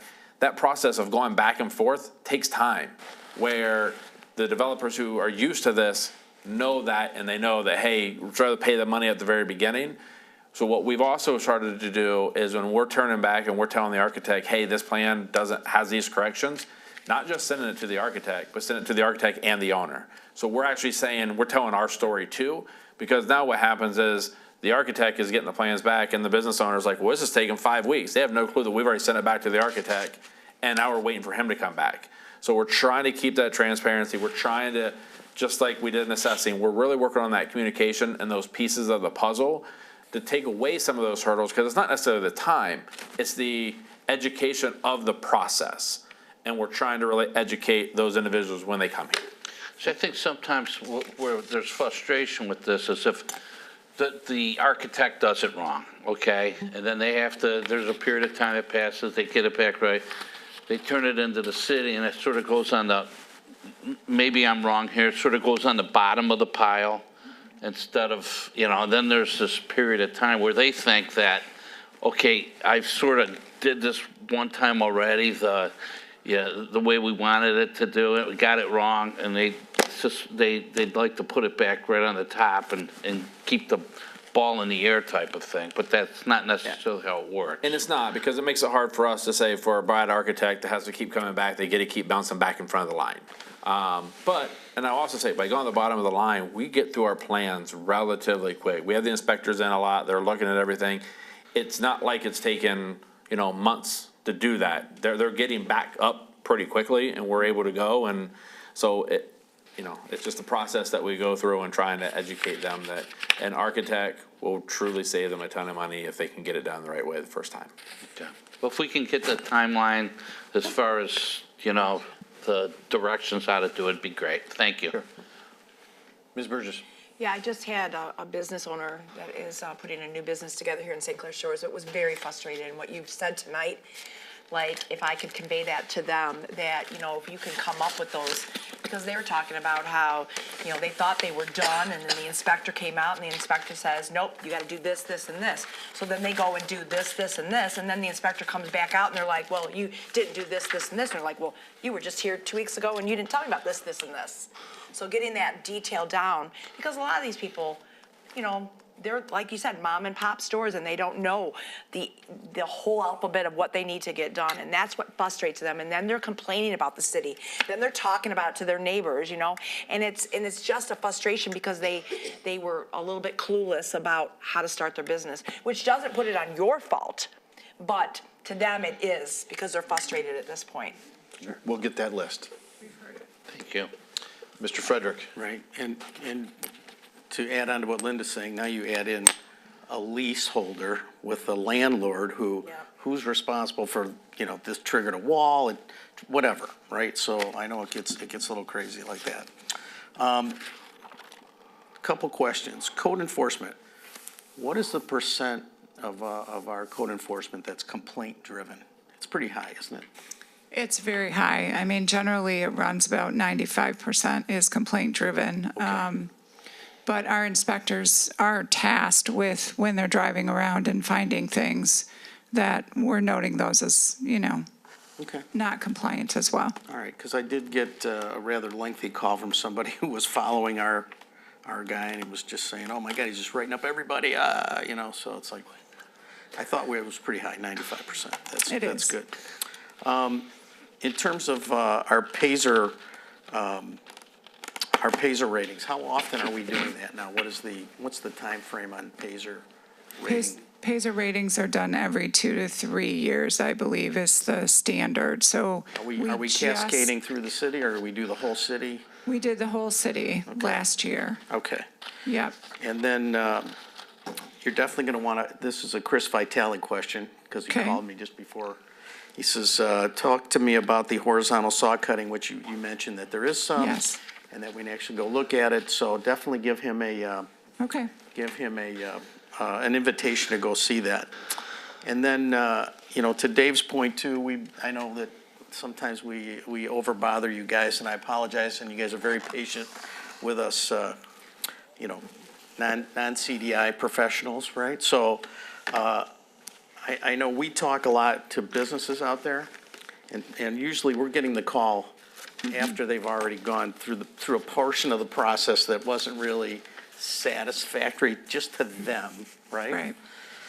And, I know Dave and I, you and I have talked about you know, the whole inspector thing, right? The inspectors that we have, is it, I know that we sort of rent them, right? They're. I We hate to- contract with them, We yes. contract with them from Roseville, right? Right. So John knows most of those people, I'm sure. But, you know, it's kind of like, the people who that they're inspecting here don't get the same love that they used to get from our folks that were working here as employees, I guess. Now, some do, you know, and inspectors are human beings too, and if, you know, if they're not treated right, sometimes they're, you know, they're gonna push back a little bit. And, you know, to Linda's point about, you know, when, you know, came out, looked at this, what else do we have to do? This is it. You do this, you're gonna get your C of O probably, and blah, and then they come back, or in a couple of cases, they came back and wrote a letter. Yep. Wrote a letter or an email and says, you know what, I changed my mind, you gotta do this, this, and this now too, and you know, they've already planned advertising, did some stuff, so I guess, how can we be more Disney-esque, more friendly? Business friendly is a word that we've thrown around up here for years and years. How do we become more friendly, without, you know, I mean, we can't go all the way over, but just some sort of ombudsman kind of thing, because I feel that's what Dave and I and Linda are doing sometimes, right? So I just want to get that out there, but most of all, I want to say thank you guys for putting up with us and still finding a way to get $2.25 million worth of grant money this year. So, you know, how can I not say thank you for that? So, Well, I would actually say that number was submitted prior to one grant that I didn't have the number for, and that's the Chapatin grant. So kudos to Liz, because that was another, how much? But I will say, I hear that often up here, that, you know, we really want to write more grants, and I agree that we want to write more grants, but Liz spends a lot of her time, as do I, writing grants. And I just want to say thank you to her, because she's exceptional in doing that and has really garnered a lot of support for the city in projects, not just in CDI, but in every department. Yep. CDBG, you name it, right? Ms. Rusi. Thank you. Just one quick question. Are the inspectors we contract from Roseville, or are they Roseville employees or Roseville contractors? No, they are Roseville employees, and we contract with the city of Roseville for inspection services. But at least one of those inspectors is a St. Clair Shores resident. No, I was just So, wondering what their yeah. employees, what their They're employment state, employees because I of the was city looking, of Roseville. I was looking at some Roseville council minutes, and they were approving contracts with them, so I wasn't Got sure. it. And the agenda packet they had online, of course, didn't have the actual contract, so I was wondering what their employment status was. Were they employees or contractors? It's my understanding, and John, you may have a better understanding, that they are all full-time employees with the city of Roseville. Okay, just with a separate contract for them, not part of a union contract or anything the council would approve? It was odd. It was an odd-looking agenda item in the packet, was of no help. I'm not familiar Let us with get back to- Roseville, but we let's can get back confirm to you on that. that. We Sure. can confirm. I thought they were employees, actually. Yeah, I was but thinking, that's let's why the confirm. agenda item jumped Yes. out, and I tried to look at the packet. The Yep. packet is not like our packets. Okay. So, Okay. Thank you. Thank you. And I have one more you. comment, and since, I mean, we've brought up the inspectors a lot and that kind of stuff. The contract is coming up. So I would ask council, maybe this is a work study question, but we do have a lot of interest here, you know, possibly taking that back over or looking to see what kind of form of that is. We are trying to do a lot more data entry and being able to really, you know, do some more analysis that we can give. So I guess when that time comes, I think what administration might be looking at is, if that is the direction that council is wanting, potentially look at extending that contract for 1 year to then know if we can actually move forward with taking it back over internal. Because by next year, to take it over ourselves and actually hire and get that process going, we probably would want to do that, and signing a 3-year contract would really delay that process, if that's the interest of council. Okay, thank you. That'd be great, thanks. All right, thank you. DPW. They really don't seem to say what's in here. Yeah, not much though.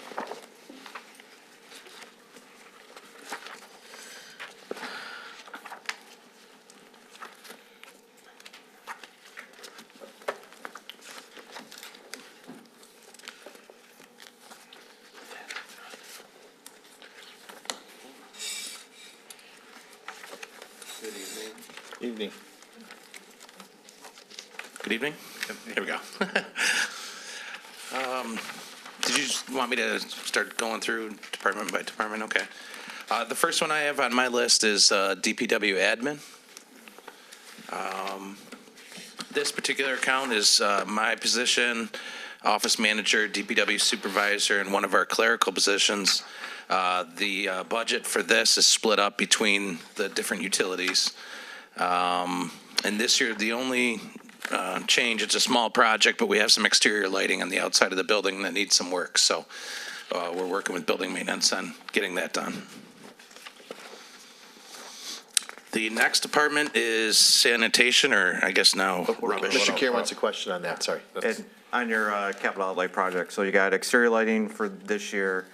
Last year you had 50,000 for gutters, and I think 25,000 for locker room flooring, renovation. I did see the locker room is actually out for bid. Did we do the gutters? We have a contractor, I believe, starting this week. He's going to be repairing some of the block work around the gutters that have been damaged by, the water dripping on them. And then we have another contractor lined up to do the gutters right after that. And so what's the total project cost for that? I'd have to get back to you, but It was under 15. yeah, Okay. we got some really good pricing. All We're right, not well, that's good. redoing all the gutters, we're just Oh, okay, repairing just be able them. to do repairs instead? Yeah. All right, good deal. Thank you. Next is sanitation. I just want to mention that on Saturday, May 17th, we have a hazardous waste and e-waste collection event coming up. Saturday, May 17th from 9 a.m. to 1 p.m., and that's at the DPW. Last year, we had almost 1,000 cars pass through, so it's a good event. For sure. And then you've got another one in September, right? Yes, yep. Well run too, I thought. Yeah. Very Yeah, efficient. it flows pretty good. Yes. This is the 13th year of our contract with now Priority Waste, the new firm, and this contract expires June 30th of 2026. So this will be a project that council's wish we'll be working on over this next year. And we'll probably put a committee together like we did before, and I think they met a couple of times, but we'll be doing the committee on that, as you recall. It was a number of years ago, but we'll be doing that. Mr. Karen? Yeah, under transfers of the funds, you have listed for a clamp loader truck. I think that was meant to be a garbage truck, correct? It Transfer is. the motor pool? Yes. Okay, just correct that. Thank you. Anyone down there to my right? Continue, Mr. Babcock. Next on my list is the water department. We are still working on the lead service line project. It's still a state mandate, that we continue working on that.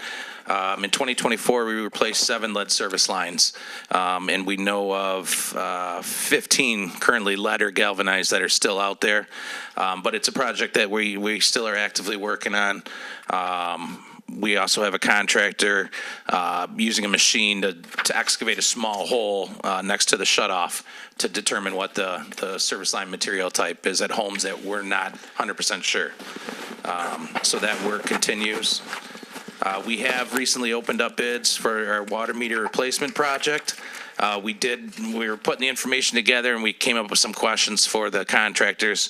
So we pose those questions. Once we get answers, we're going to be presenting that to council for possibly another committee for the water meter project. So that's progressing. And then we have a number of water main projects, actually, well, 2 listed in this budget: Alexander Street and Cedar Street. Alexander from Little Mac to Harper, Cedar, Harper to Jefferson. We have proposed a generator install at our 10-mile water reservoir. And then we have a piece of machinery, a concrete breaker that we need in the water department. Ms. Rusi? Thank you. 2 questions. When we have some capital outlay items in this for the generator install, the concrete breaker, we don't have the capital outlay pages in here though that I could find, like the pages, the project pages for those 2. Okay, I do have those done, and I can email them to you. Okay, great. Yeah, if we could get those in paper copy too, so I could just. I think put- we all need them. Yeah, that's, yeah, if we could get them in paper, that way we could put them in a binder. And I had a question on the memo, the cover page memo with the organizational chart and then the recitation at the top for the water department. I'll wait till you get there. Yep. Okay, when I read my budget book, I had last year's budget that was online on my laptop, and I went page by page and I compared. And I compared some of the memos too, and this one says, water department employees provide service, emergency repairs, scheduled maintenance, leak detection to over 210 miles of water main. Last year it said 220. 1862 fire hydrants. Last year was 1848, so maybe we had fire hydrants, I don't know, and hydrant valves. The big one though is, this one says 1801 gate valves, and the budget last year said 1625 gate valves, which is a big drop. And we still have the same number of customers, the 26.3, and the same number of meters being 26.329. So why are the numbers so different? I understand maybe we added some hydrants, I guess, but we went up 10 miles of water main, which seems odd, and also went up significantly with the gate valves. I think it's just more accurate counting using our GIS program. We've been trying to get that up to date with better tracking of the fire hydrants, valves, and a couple of years ago, I had reran those numbers and got those updated figures. Last year, I didn't get to make the changes, but this year I wanted to update it. So last year was inaccurate, but this year is more accurate. More accurate, yes. Okay, thanks. And I can just answer on the fire hydrants too, when we're putting in a new road. That's why I figured it was- requirements that's why I every 300 figured. yards, and I know just on, I'm trying to remember what, Gordon or one of them, we even had an issue of like when it's in front of somebody's house and trying to work with that, we've tried to put them a little bit closer, so. Yeah, that was a fire hydrants are small usually enough added. jump where it was like, okay, I could see that being, but the big jump in gate valves seemed to be odd. Okay, thank you. Mr. Rubello. Brian, what is our program as far as painting some of these fire hydrants that have fallen into, they don't look so good anymore? So we, in the past, have hired seasonal employees in the summer to go out and paint the fire hydrants. It has been a few years. We've been struggling trying to get enough seasonal employees to come in to help with other work. But that would be our goal, is if we can get enough seasonal employees, we'll start cleaning them up again, because it's probably been 10 years. And I'm going to piggyback on this a little bit. I've seen other cities, I know we have our mandatory colors that we paint them, and I don't know if that's a law or not, but are people able to paint their, say they have a fire hydrant in front of their house, can they paint it themselves as far as putting, I don't know, a decoration or something on it, flowers? I honestly don't know. I'd have to check, if there's an ordinance about that. I could check with the fire chief as well. I know we typically try to standardize the color, and then we also have a color banding, and that tells us from above ground what size that water main is. So that's important to the fire department. So Okay, so there's I rhyme think and it's, reason to that. yeah, and I think it's Okay. best to just keep it standardized. Okay. And in your opinion, when should we start? Because, right, the waste contract, the priority waste, I mean, that's going to be one of our, it may be the biggest contract we have, correct? Mm-hmm. So when do you start putting feelers out for that and gathering information on some of the people that are available to do a city like ours? So. I know I jumped back a little yeah, you're bit okay. to As we DP, kind I'm of sorry. mentioned earlier, this will be something we'll probably put in a committee together. Knowing that this takes time, it'll probably start this late summer, early fall, getting that out. Start having interviews with the companies, finding out who's even gonna bid. Start getting those in, and then right around the holiday time and the new year, being able to actually have some of those meetings, and then being able to choose, because as we all saw, even when Priority bought out GFO, there is a transition phase, if we go through the transition phase. There also, when you get potentially some of the things that you're gonna face is, are we gonna change how the collection is taken up? What's the process? What are we gonna do? So there could be ordinance changes that need to occur at the same time too. So it is a longer process than most of our bids. So you will start seeing that much earlier in the process. Okay. And like I said, late summer, early fall is when we'll probably be putting the bid specs out. Because I would imagine if it went out to bid, that it's gonna be more, I mean, is it safe to assume it'll probably be more than what we're paying right now? That is definitely the case. Okay. I'm not sure that's the case, but okay. Okay, Let's all hope. right. Let's hope. With the process, with the service that we have and the nuances that we have, my understanding is that yes, it will be. Thank you. Thank you. Mr. Karen? Thank you.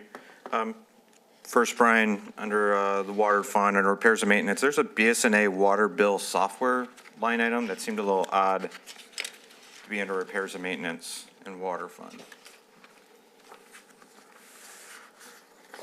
I don't know if that's something of upgrade to tie the technicians into the system or something, or it just seemed like an odd line item to have in there. Is it a seat license or something? That's, I'll check that account and see what kind of bills have hit for BSNA. That doesn't seem like the right location for that. That might be more services. Yeah. Right, okay. Yeah, that'd make more sense. And even on the services front, these things probably, like, I know we got a bunch when Rob's up here at Parks and Rec, like individual line items that kind of came in at different times, but can probably get consolidated down. So like, for example, you've got lawn restoration, soil remover, right? That's a outside service that we have, and that could probably get moved as a line item under service to try to reduce the number of account numbers being tracked and things like that. Just something to consider. That is one, yeah. Yeah, so, okay. There's a lot of consolidating we want to get to you guys by next year. Okay. And then, and thank you for bringing up for the capital forms not being in here for the concrete breaker or the water tank generator. Appreciate that. Want to talk about the water main selection. You have Cedar, Harper to Jefferson, and we just had this conversation. Brian, you're on vacation last week, so we had a meeting last Tuesday, myself, Mr. Lent, Mike, and Denise, on how water mains ought to be selected, and it's based on an asset management plan AEW put together a couple years ago.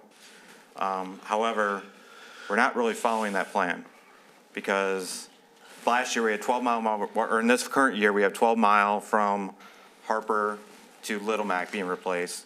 Well, the plan has 12-mile from 94 to Harper, just not that one section. And that wasn't until like 2031 in the plan, so it skipped ahead 6 years. Now with Cedar, it's skipping ahead 15 years because that's in the plan as 2040. So we skipped 15 years of other water mains as part of this asset management plan. So a bit confused because I actually like the methodology that was explained that's in the plan of taking into account the type of main that it is, the age, how many breaks, it's added to a formula, there's weighting factors, everything an engineer loves to see. And we get a list, but we're not following that list. So, and I think Alexander, that's not in there either, but I know that we have a separate issue with that one of when we wanted to go to do the storm separation project on that street, we need to replace the water main because that could be at risk when we do the storm sewer. So I know that one's a different case. So what's going on with, why is Cedar here and we're not following the plan that was put together? Well, we could strictly, go in that order of that spreadsheet based on the number of water main breaks. Cedar was one that was discussed. Part of the reason is the breaks that we do have on there, the severity of them. It's a 1920s water main. It's a smaller size, 6-inch. We are proposing to upsize it to an 8-inch to increase the flow. And I think all those criteria are important, and I think that's all part of the formula, that's all part of that report. So it still had 15 years of other water mains ahead of it. So I think that's, I guess, Dustin, I asked you to go back and We'll go back and re-examine analyze, that. and we'll examine it. Okay, thank you. Yep. Brian, continue. The next department that I have is sanitary sewer. In this particular department, we do have 200-plus miles of sanitary sewer mains. And we, every year, we budget to televise and clean a portion of the city. I think we go on like a 5 to 8 year rotation through the city. So that's proposed to be continued in this budget. We're currently working between 9 Mile and 10 Mile, and that's our proposal to continue in that area. And we also have proposed $1 million for a sanitary sewer rehab program. So after we go and we televise the sewers, we come back the next year and make repairs, where they're needed to prolong the life of the sewers. And a couple of capital outlay projects at the Pleasant Pump Station. That's our one sanitary lift station. It's located down by the DPW. We're proposing to replace one of the pumps. And we also are proposing to purchase a push camera that we use to investigate sewers. Ms. Rusi. Thank you. We have the capital outlay request justification for the push camera, but not for the pump station replacement. So if we could get that as well. Will do. Okay, thank you. Yeah. Just a quick question. Brian, under accomplishments, the very first line, repaired 9 WYE connections. What is a WYE connection, just because? It's just where a house lead connects into the sanitary main. And if the sanitary main is compromised, then we sometimes have to get involved and dig and excavate those. But they call it a Y because the pipe comes in, turns, so it looks like the shape of a Y. Got it. Okay. And that's how you spell that, WYE? In the sewer world, yeah. All right, then. I appreciate that education. The next department is storm sewer. We, again, we have over 200 miles of storm sewers. We continuously are repairing catch basins, manholes, and the mains. And we also maintain them by jetting and root cutting those mains. We have 42 stormwater pump stations along the lake. This year, we're proposing some storm sewer repairs and rehab for $300,000, pump replacement and refurbishment for $50,000, and we have 2 capital projects. The Elger Pump Station, we're proposing to install a generator. We've been working with Fishbeck on doing a study on that, and there are some other improvements that need to be done at that pump station. It'll be one project. And there's a pump station over by Blossom Heath that we need to do an outlet repair on one of the seawalls. So those are the 2 projects there. Ms. Rusi. Thank you. We have the Elger pump. We don't have the Blossom Heath outfall repair. And given I don't have any information on what that project is, why would a repair, that's what it says, I don't know, it might be more involved than that, but it's called repair, be under capital outlay rather than a repair or maintenance type line.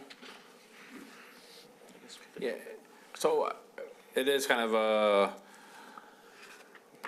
and I'm gonna go back and, John, you might have more clarity on this. 2021, when we put the boat ramp in at Blossom Heath, we also contracted a contractor to do the outfall that was there with ECT. That outfall, there was actually kind of 2 outfall pipes that got there, and the one, both of them, honestly, like where the seawall is, they cut the seawall because of the water level has kind of moved.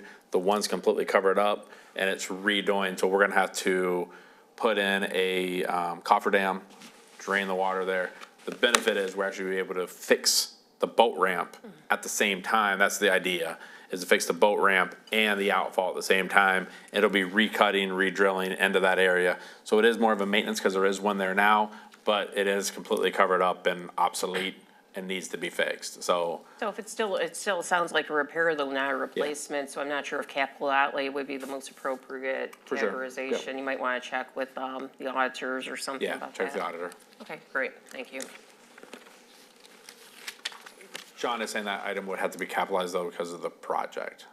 So Yeah, it would be capitalized because it's an improvement, so it would go. Then we should call it not repair, we should call it improvement then. capital improvement, yeah. Yep.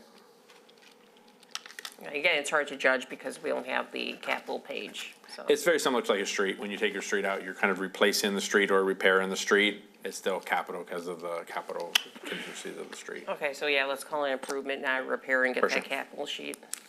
Thank you. The next item I have is water and sewer rates. Dustin, do you want me to just kind of run through the proposal for that? I would say, because we just got that from AEW and we're going through everything, we'll get that like an email like we did in the past. Yes, we didn't get that Yeah, before they the didn't meeting. get that. So we're gonna go ahead, we'll send that to all of council like we did in the past, and then that'll be part of the same thing we did last year. We'll have the work study session, or not the work study session, the, budget hearing and the, I'm drawing a blank. You had it listed, each Yeah, one but of those. each one of those things, and we discuss it at that time, then we come back in a public hearing. We'll have the Public public hearing and the rates, and council will get that to go over it. Just a quick synopsis of what we're kind of looking at right now. Great Lakes Water rate came in at 5.5% increase. SEMSD came in at 6.2% increase. And it looks like we're gonna be able to keep our overall rates below both of those at approximately 5.4. And then we'll do the same thing we did last year, evenly weight that, our recommendation will be evenly weight that to a commodity charge and a fixed charge. But both of those, that rate will be underneath both of those. And can you, when you give us the paper copies too of the capital things, can we get the paper copy of that memo or whatever it's going to be too, just so we have it for the budget book? Yes, we'll get this stuff quicker to you. We're just making sure, because AEW did it, we're looking to take it over internally. Me and John internally thinks we could run the same reports, but just analyzing all the numbers, make sure they work with our current budget, our capital items, that kind of stuff. Okay, thank you, because yeah, usually we have the information within our book, so it's nice to have that as a resource too. Oh, for sure. Okay, thank you. The next department I have is the motor pool department. Over this past year, we were successful to hire our third mechanic, and he's a resident here in St. Clair Shores. And the three mechanics that we have over there are just doing wonderful things, working really well together. And yeah, two of the three are residents here, so it's nice. It's working out well. The department is going really good, and I just thank you again for that position. No other changes, though, for this department. There are some capital items, I guess, the garbage truck, which we're proposing to be funded by the rubbish department. We have a vac and jet truck for our sewer department, and we have 4 pickup trucks proposed for the streets department. Any questions? And then in the motor pool, I mean, obviously for other departments, we have the narcotics vehicle, the ambulance, as all the departments that came up here earlier who said that they're in there, they're all in the motor pool too. But for DPW particularly, Brian covered those. Mr. Care? Yeah, and the vacuum and jet truck, when did we last buy one? 'Cause I thought we bought one a couple years ago. Our newest one is a 2021. Okay, so So 4 that, years and ago. unfortunately, that's our only working truck. And what's happened over this past year is that truck now is starting to need repairs. And when we send that in, we don't have a truck that, in case of an emergency, that's a scary position to be in a sewer And department. that So, size of one, does that have to get sent out because it's so big? yes, Okay. yeah. All right. Ms. Rusi? Thank you. Just a question under the revenue budget. This is within the departmental section. The van fare box. It's on page 1 of 1, about 4 lines down. Yes. We have right now booked for the 2024 actual 15,386, but if you look at last year's budget for 2024, we had actually moved that to the senior center, like that revenue is currently booked under the senior center going forward too. So that 15,386 revenue budget should be in the senior center because last year we had moved it to 2024 as well. Not just going forward. The number 15,386 Yep, I see the senior. under, 2024 actual, Mm-hmm. that number in the budget we passed, so the 2024 budget was in the senior center revenue, not motor pool. Correct. The first, so this is being shown under motor pool that needs to be moved to the senior center because historically we had in the senior center last year. Yes, so the last 2 years, so in 2025, when we adopted it, was in the senior center, and this year, we're adopting it in the senior center as well. However, just because of the history here, in 24, 23, and 22, it did go to motor pool. But it was in the budget in 2024. If you look at the budget we passed, the one online, because again, I went line by line and compared that amounts in the senior center budget when we passed it. Okay. I think because it's a closed year, we can't move it. Yeah, we won't be able It's to move it already now been 'cause of, audited, so we can't move it at this point. Okay, well, it was in the budget we passed in 2024 showing as a senior center revenue. And it is in 26 and 25. For some reason in 24, when it got closed, because it had always previously been, I can tell you, it had always been previously in the Right, that's why I motor saw, pool. and then we moved We it last moved year is it when we moved it. Because it helps offset the smart bus drivers, and we report that as part of our smart, because we get Yeah, reminded from smart as well. that's why I was looking at it, and I was surprised to see it in here because of the offset. Yes, but because when it pulls up, and you can see that with some of these other ones, any history that may have been there in the past still gets followed through. So we could just eliminate the past just manually, but yes, for 2024, it should have went to the senior center. It got put to motor pool. Mr. Frederick? Yeah, so on the garbage truck, so I guess my question is bigger than the truck itself. It's when we are billing either residents or businesses for utilization, when we send out a truck, are we using standard Informa, books that tell us, okay, this is how much, this is what the value of sending this truck to that location? Yeah, there's a schedule of values that the state of Michigan sets up, and we use those values to account for the use of the vehicle and the fuel as well. Okay, so when we get a new garbage truck and we've already sent out the old one, do you think, is that gonna be a similar charge then, or? The or charge do isn't we- based, it's not based on the year of the vehicle. So there's no depreciation involved in, okay. All right, well, as long as if this does not increase it, I guess, yeah. There's no sliding scale with the state of Michigan stuff? All right. Okay. The next department I have is the streets department.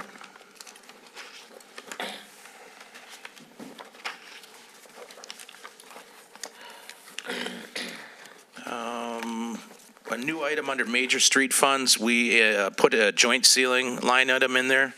We want to get some joint sealing done on some of our major roads.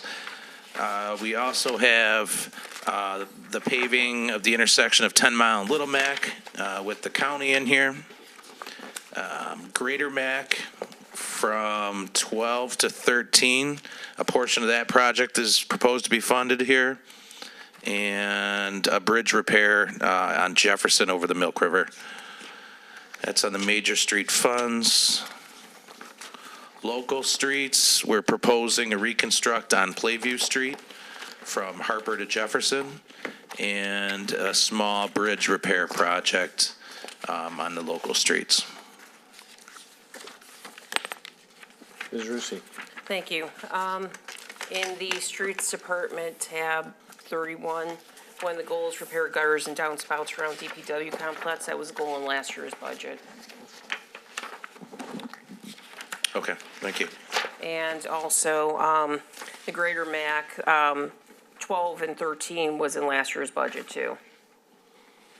And the bridge repair Jefferson over Milk River was also in last year's budget. Okay. So were these things not done that year? I mean, we had budgeted for them. Or is this carryover? This is under streets? Yes, yeah, page 2 of 3, expenditure budget, where it says 10, 12, and 13 tip project, it says Greater Mac. Last year it said Greater Mac 12 to 13. So that sounds like the same project, because my question is going to be what segment, and you just said 12 to 13, so answer that. And the bridge repair Jefferson over Milk River was also in last year's budget as well. Yeah, I believe the Greater Mac project is going to overlap both budgets. Okay, and the bridge repair too, Yes. with the same money? Because The this is bridge repair, showing- I'll have to check. Yeah, because this is showing 150, and I didn't write down what number it was in last year's budget, but it was, I think, comparable. So it's, is it 150 this current budget year and 150 next budget year, or is it 150 projects? I'll check on the bridge repairs, but the Greater Mac, there's different funding because the construction's going to overlap two budgets. Okay, so it's it's 450 in this budget and whatever it was in last budget, and you sum them together? Yep. Okay. That would be, if it's one of those overlapping fiscal year type budgets, that would be a nice notation to have in here, so we know Okay. that it's not representing a full project, it's representing the portion that falls within the fiscal year, especially if it's part two of a project we had approved in the previous fiscal year. Okay. Okay, thank you. Mr. Karen? Yeah, actually on the bridge, so we had 125,000 in last year's 120, budget. okay, And that was, there's no notation, that was a multiple year right. in that, because we don't have that out for bid or anything like that, right? I've made the request to start that, but we don't have the bid out, no. Okay, to start it. So Well- when is it going to get, the engineer, is The it engineering, yeah, the design, the proposal package. We approved that 9 months ago, and we haven't started the engineering, okay. So I guess to clarify, because I don't think that one is, that sounds like a same project. For now, it's 150, not 125, and that for the bridge repair. On the Greater Mac, I think that is, the 12 to 13 mile one, that is supposed to be a TIP program, and I don't think we got awarded for that in the next year. Did we did? Or is it, Mike, was it the Jefferson one that? Did that work, didn't it? No, that was a different part of Greater Mac. It was Stevens we 12 to did. 13? The TIP project was awarded, and we actually, that will go out, will be let by MDOT, I believe, on Friday. Okay. It's in the May letting, so the Okay. construction will start, and it will overlap into next fiscal year. Okay, so is that, so we had, what was that was, what number on here? It's 400 and some thousand last year, 972 last year, and this year had 450,000.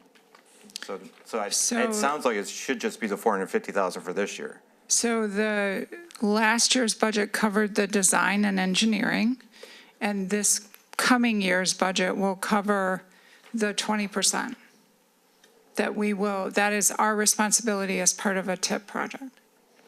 I don't think we've Correct. had that big of an expense for the engineering on a TIP project before.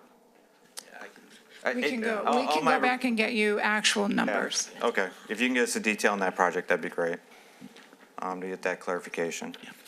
And I don't think you've gotten to the next page yet, but, yeah, so Playview, we did have as part of the TAMP program, or TAMP document that we approved, for, in the municipal streets, the next tab, we did have Shading Lane on there, Palliser and Harper, for 750. Is that a full replace, or is that a sectional replace?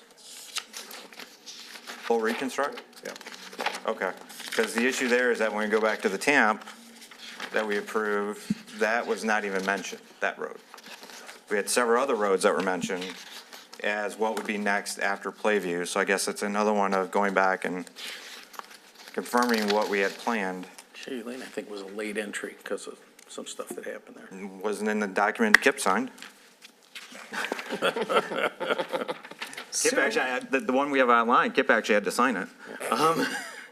But we had, it was Angeline Court, Frazo, Lakeshire to Greater Mac, Mill Street, Jefferson to Greater Mac, Raymond, Harper to Greater Mac, Grand Lake, Harper to Greater Mac, and Coverness, Star Valley to Paloma.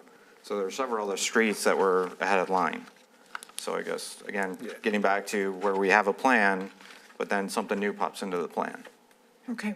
And this one, I will say, when we were speaking to Mike, and next year I'll make sure Mike is actually here too, because a lot of this actually Well, is. or just have, because again, we don't have capital Right. sheets on these. Correct. Right, so that logic of, hey, if something needed to jump. Change, right. If there was some deterioration for whatever reason, and it needed to jump the line, that could be in the capital sheet, explained, documented, and we wouldn't be talking about it. Yep.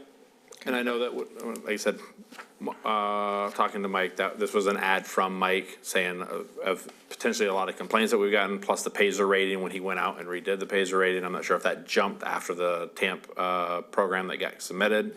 But I do know that, this was one of the ones that Mike was detailed about. I guess we could keep answering questions, but I have some comments too on the municipal street fund ones. That's my questions for that, so. Ms. Rusi? My questions are on municipal street funds, so if you want to go ahead, maybe you'll answer my questions. Okay, so as council know, our municipal street fund, we had the millage increase, voted on by our residents. Stated in here right now, is approximately $3 million in expenses. The amount of revenue that we're bringing in is gonna be closer to a little over $4 million. So my idea here was, one of the large areas that we were looking at is we do have the parking lot at the, ice arena that was over $3 million the last time we went out, is starting to try to build this up. Same thing with some of the bigger local streets and or some of the other parking lots that we have. In here, you can kind of see now, we do have the police and fire parking lots. We have the alley pavement, including the engineering. And then we have the Shady Lane and the Statler dead end area. Like I said, we are saving about $1 million. One of the things, though, I was looking at, and I was going to bring up to council's discretion, is at the Civic Arena, there is 2 almost designated parking lots. There's the whole front area. We just did the senior, and then we have the side lot. When we go to do construction at the main area, it is going, if we try to do the entire parking lot at one time, shutting the entire parking lot and shutting access down there, where yes, in the summer, we're not as busy because we don't have skating, but everybody still goes there for, their park passes still. We have a lot of registration. That's still our recreation office. Being able to keep access. We are planning on, as had already approached, council when we redid the road that goes into that area. If we were to do the parking lot in this current year on the side, we're very fortunate with the SMSD building, when they actually did their improvements, they actually put the detention pond there that's gonna be big enough to take any of the new calculations for the stormwater runoff, putting the pipe underneath at that time, doing that side parking lot.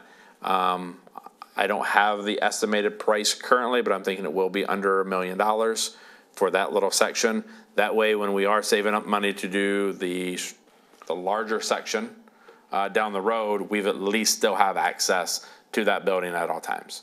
So that's kind of the rationale, because if we just wait we're just dealing with escalated pricing, and the amount of money we're gonna get by just holding on the money waiting to do a project is not gonna be what the escalated prices most likely are.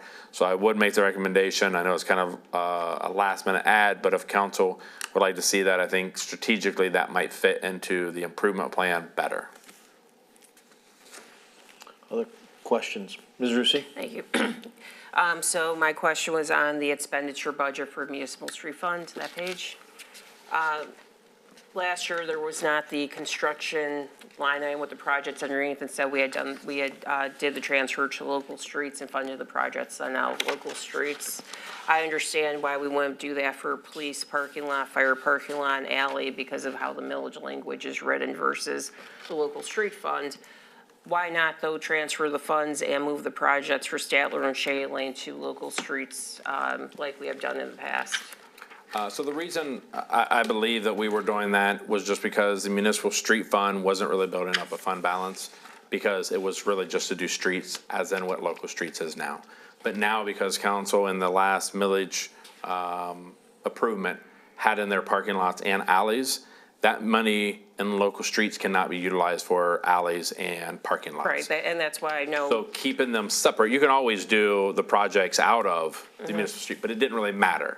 So you could transfer it to local. It's easier to keep track of because it is a voted street millage that we are doing the money out of the local street millage and just putting the projects in here than doing them out of local. But the reason, like I said, my rationale, I believe the reason we were doing it was because there was no reason to actually keep money in there because there was no difference of the projects when they were being done. They're both for local streets. Okay, yeah, because I noticed this year is the first year we weren't making the bid transfer and doing the projects out there. And like I said, I totally get about the parking lots and the alleys just because those are different than local streets. But I just want to make sure we're still doing local streets. Yeah, as you can see, they'll be in here, and we Yeah, could and I hope add they more get too. funded, not everything Yep. going to parking lots and alleys. You Correct. know, that's why I kind of like the transfer to another fund where we know we're going to be doing local streets with it.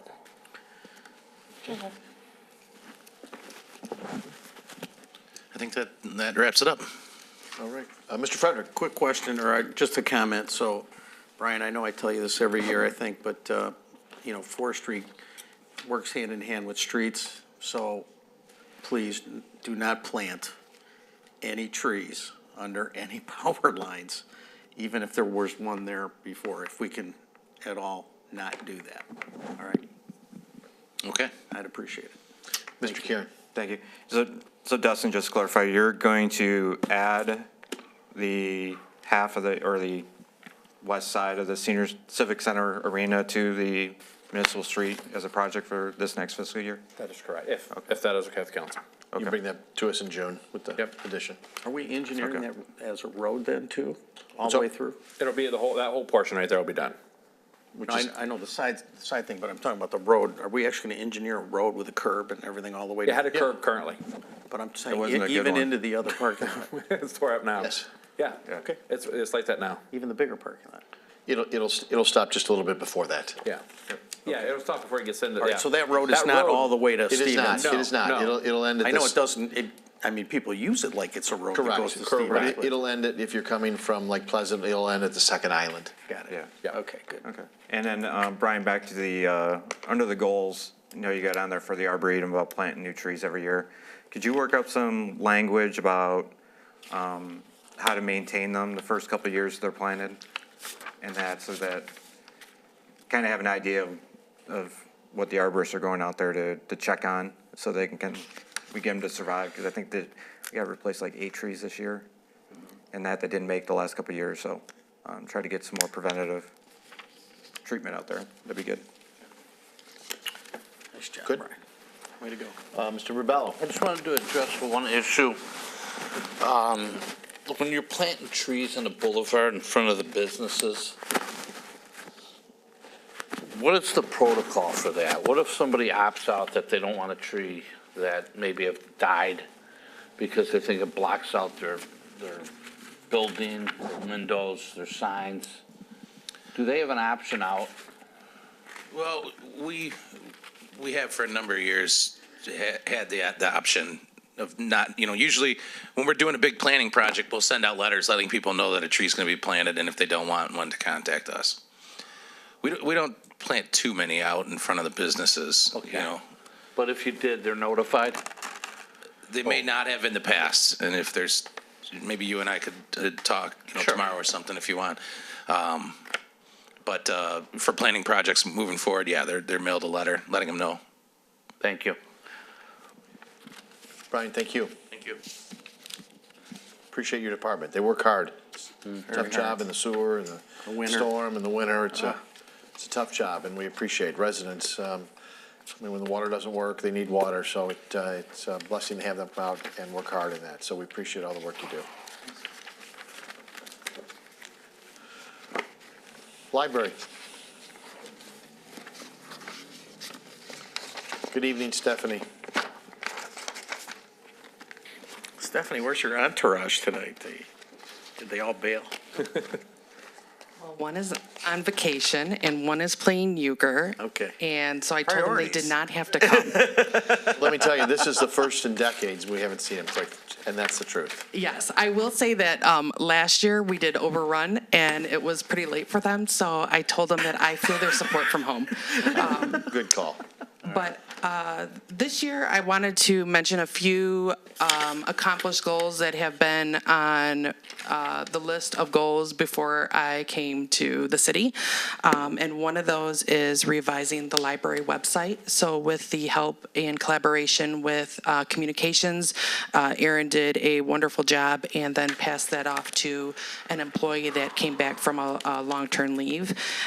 So we're continuously working on improving that, especially with the laws that came into effect for ADA website communications.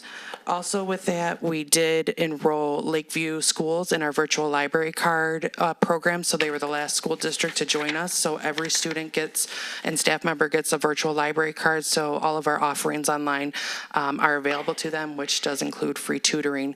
And some of those teachers have already utilized those resources in their classrooms to supplement. We also worked with the communications department on a Slinsky Green Farmhouse Museum video tour, as some residents maybe cannot make it in, or we have out-of-state residents that are interested in the history of the museum, as well as just within this month, we did National Library Week videos. So it highlighted a variety of staff and offerings that the library has. Beyond increasing our outreach efforts, we've been providing program at the senior center, as well as some of the senior living facilities in the area. And we've been out at the schools at Meet the Teacher Nights and some other local events.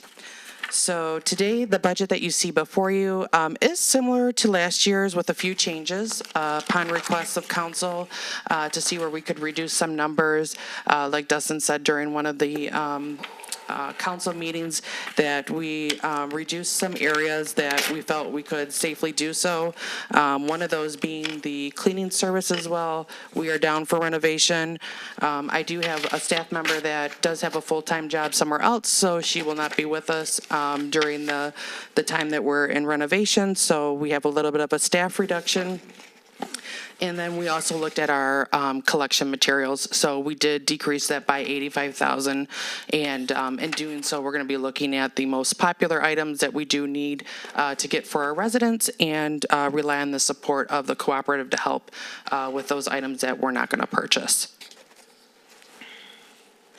Mr. Kieran? Thank you. Yeah, Stephanie, thank you for all the changes that you're dealing with at the library, and I appreciate all the help you have with the historical commission, as well as having those two big repairs. Yes, that we thank you. started. And we also do have, I think, Dustin, we just threw in, what, $25,000 for repairs for this next year for the farmhouse. Thinking exterior painting, still figuring out what that's going to be, but. Porch repair. Yeah, because we got some of the materials for the porch, but yeah, so that'll be the next thing to figure out. But greatly appreciate all the work in getting the first two repairs, the masonry and now the roof. Oh, well, thank you. Across the You're a finish big line. part of that as well, so I appreciate that. And especially Denise. I don't know what I would have done without her. She's been helping out quite a bit, so. Great. On your, in the accomplishments, one of the things, in terms of all the metrics that we got, items circulated, library visits, all that, is there any way to check for the items we have subscription services for? Yes. Of how people that through our account are checking those?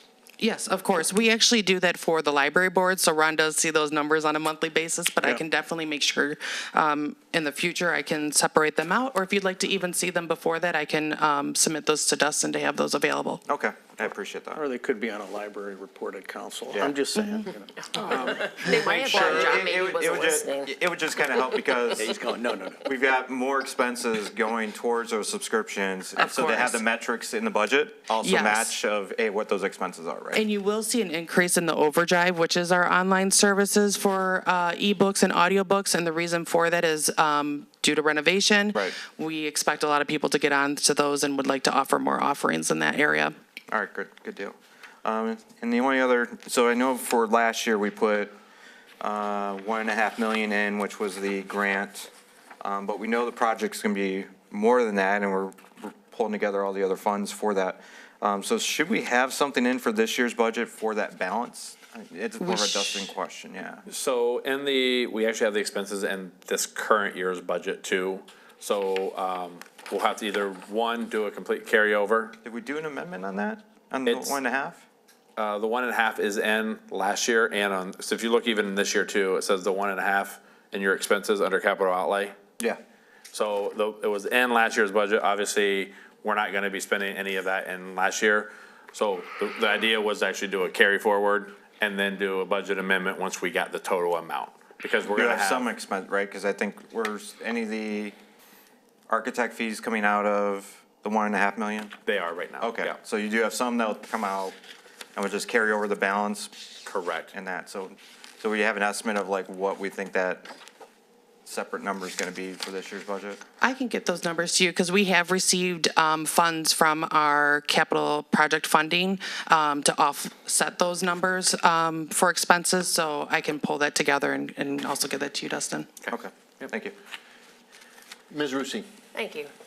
One metric I would be interested in seeing to help shed, I guess, a little bit of light on the current measures we have is how many library cards are actively being used.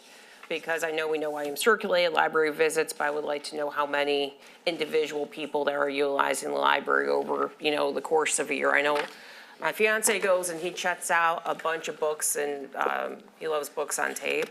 So he's a lot of those numbers, but he's one guy using one card. Of course. So I would be interested to see how many individual people we have from the city with the city library card utilizing our library. I'm just Okay, and we curious do about- have that number, so I will get that over to Dustin as well. I can say that it is over 54% of the residents Okay, do have that would be library fantastic cards. to know, especially as we're asking people for, going forward for donations and support financially for some of the projects we have. That would be, I think, compelling information to have. Of course. Speaking of, could you give an update on the brick paver program? I know we had been talking about this for quite some time.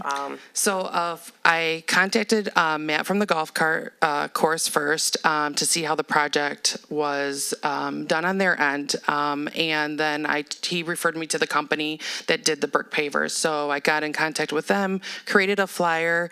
And one of the things that Matt said, and I'm waiting on to get from finance, would be how to link a PayPal account to a city account. Once that happens, then the company takes 2 weeks to create their website. And I know that we had kind of discussed some of your plans, and some of my plans were to share it within the library community as well. Could the finance department please get that expedited, given it's linking a PayPal to an account that we've done before for the same website and the same type of project? I think that should be relatively easy. That was one of the benefits of looking at this program and continuing with the same company we have utilized for the golf course, not only because we did like the results, but because we're not, it's a lift and shift. We're not reinventing the wheel here, right? Correct. So, and I think as the weather's getting nicer and we're having more events, we're having the summer reading club starting soon. I think these are the people we want to get this information in front of, and given there is a 2-week lead time to get things, we want to get this done. So if we could get that done maybe very soon, that would be good. We could roll out at a council meeting as we've discussed, and I think it's some interest while we're looking toward fall for the bid project to start, because it will take us a couple of months, hopefully not, but it will take us some time to sell these pavers to, do the project. Question on I know in previous budgets, we've had library materials, i.e. books being, not the services, not the subscriptions, but the physical books being counted under capital. Are they doing that this year, or it doesn't appear to be a capital line item? I believe we decided not to go with a capital item on that. Because it's under renovation, right? Correct. It's underneath library materials. I see library materials. I'm just wondering is for accounting purposes being counted as capital like it has in previous. It's a depreciable asset.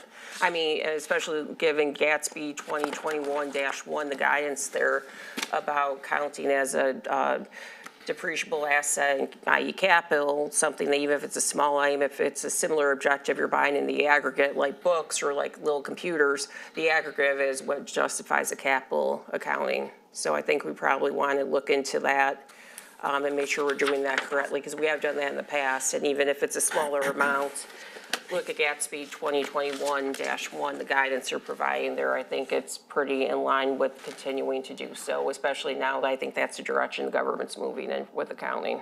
So I know we switched it back in 2025, and I think we switched it based on the auditor's recommendation, but I can double check of why that was switched. But the last couple years, that, because I've always thought that was silly, because it's like books and it's like paperbacks have readability. I think it's 6 to 7 times before the bindings are, you can't really check them out anymore. But look at that guidance, because I think they're kind of really moving in the direction of if it's a bunch of little stuff, if it's purchased, with the same objective for the same project, even if it's a bunch of little stuff, they really want to see it count as capital. It definitely is a depreciable item. It's a physical item too. So I just noticed that being a difference, but And one question about the big decrease, I totally get it with the library being closed, but given we are members of the cooperative, is there any sort of contractual obligation on us to do a certain amount of purchases a year just so we can contribute to the cooperative? Otherwise, we could purchase nothing and just have our residents take advantage of all the other cities that buy stuff, right? But so I would imagine there's something in the cooperative membership agreement that is encouraging us, if not contractually obligating us, to be a contributing member in terms of us purchasing our fair share of the books to contribute to the greater good of the cooperative. I'm not aware of that. I can definitely check, but I think the biggest reason to make sure that we are purchasing items and having a healthy budget is that our patrons then receive our items first. So if we don't, then we have people on very long wait lists for some items. But I think in the reality of us being closed for some period of time, that we are going to see less circulation with those items. Right, and I felt like that was a very safe judgment call, working with every staff member that orders, working with someone who's been handling the collection development at the library for over 9 years, and really just seeing where we could work with those numbers. Okay, I know like Roseville's experiencing closure now, with their library and everything due to what they're doing. I just want to make sure we're not going to get in trouble with the cooperative members because, we're not contributing to the big pool of available books like we have been in the past, and our residents may then be going to utilize. I mean, that's the benefit of being in a cooperative, is we don't all need to have our own copies for our residents. But that just jumped out at me when you said that about how, we'll be utilizing more cooperative books. It's like, okay, I hope that, I know if I was writing the contract on behalf of the cooperative, I'd put something in there. But And I really don't believe there is, but I'll definitely double check. No, because I've also been part of a renovation at my previous employment, and we did reduce that budget. And I would have to think that probably Roseville was I would imagine probably they're doing close to the same thing. Okay, maybe it's looked at like every cooperative library, hopefully at some point we'll be in a situation where they're doing renovations, so. And we help each other out. We rely on each other to fill that gap, so, okay, thank you. Mr. Rubello. Thank you. Something that I'm very interested in your library is the history part of it. You probably knew I was going to ask you about this at some point. How do you catalog the historic, I don't know, for lack of a better word, artifacts, things that have been given to the library over the years? Do you sort of, I know we have a basement, and how do you, I think it depends on who's getting it. So if the museum gets it, they work through a particular system that catalogs the actual items. If it's coming to the library, for example, we just received a golf club that we believe was originally played at the Jefferson Golf Club, I believe it was called back in the day. And with that, we catalog that with our local archivist. And so she kind of has a record of what's down in the basement or currently right now in some of our study rooms. Okay, so you know what's down there? Correct. Because I know I've given stuff to the library before. And that's something that I choose to try to save as much of St. Clair Shores history as possible. Because I was down there, I don't know, it was a few weeks ago, and I just, if I'm looking for something, I don't know if stuff got destroyed down there, and, I know we had an issue down there before. If you're looking for books, those are all cataloged into the Maps catalog and things system. like that. Correct. If it's the artifacts, like a golf club, we don't put it in the catalog. It's usually like a piece that might be put up at some point. I know we've discussed what the new renovation will look like and bringing some of those pieces from downstairs up to kind of showcase some of the history. Great. It would be great to have one day a building that has that type of stuff in it, like a little history building of ours. I always, have that in the back of my head. As long as I don't have to be responsible for it, I think that's great. Well, I know, but it's sort of important, I think, to No, the history is preserve important, stuff. and it's very nice. I'm very excited to get that upstairs onto the first level there for the local history genealogy room. Okay, thank you. Stephanie, thank you. Thank you. Have a good evening. You as well, thank you. Parks and Rec, Rob Spinizzola.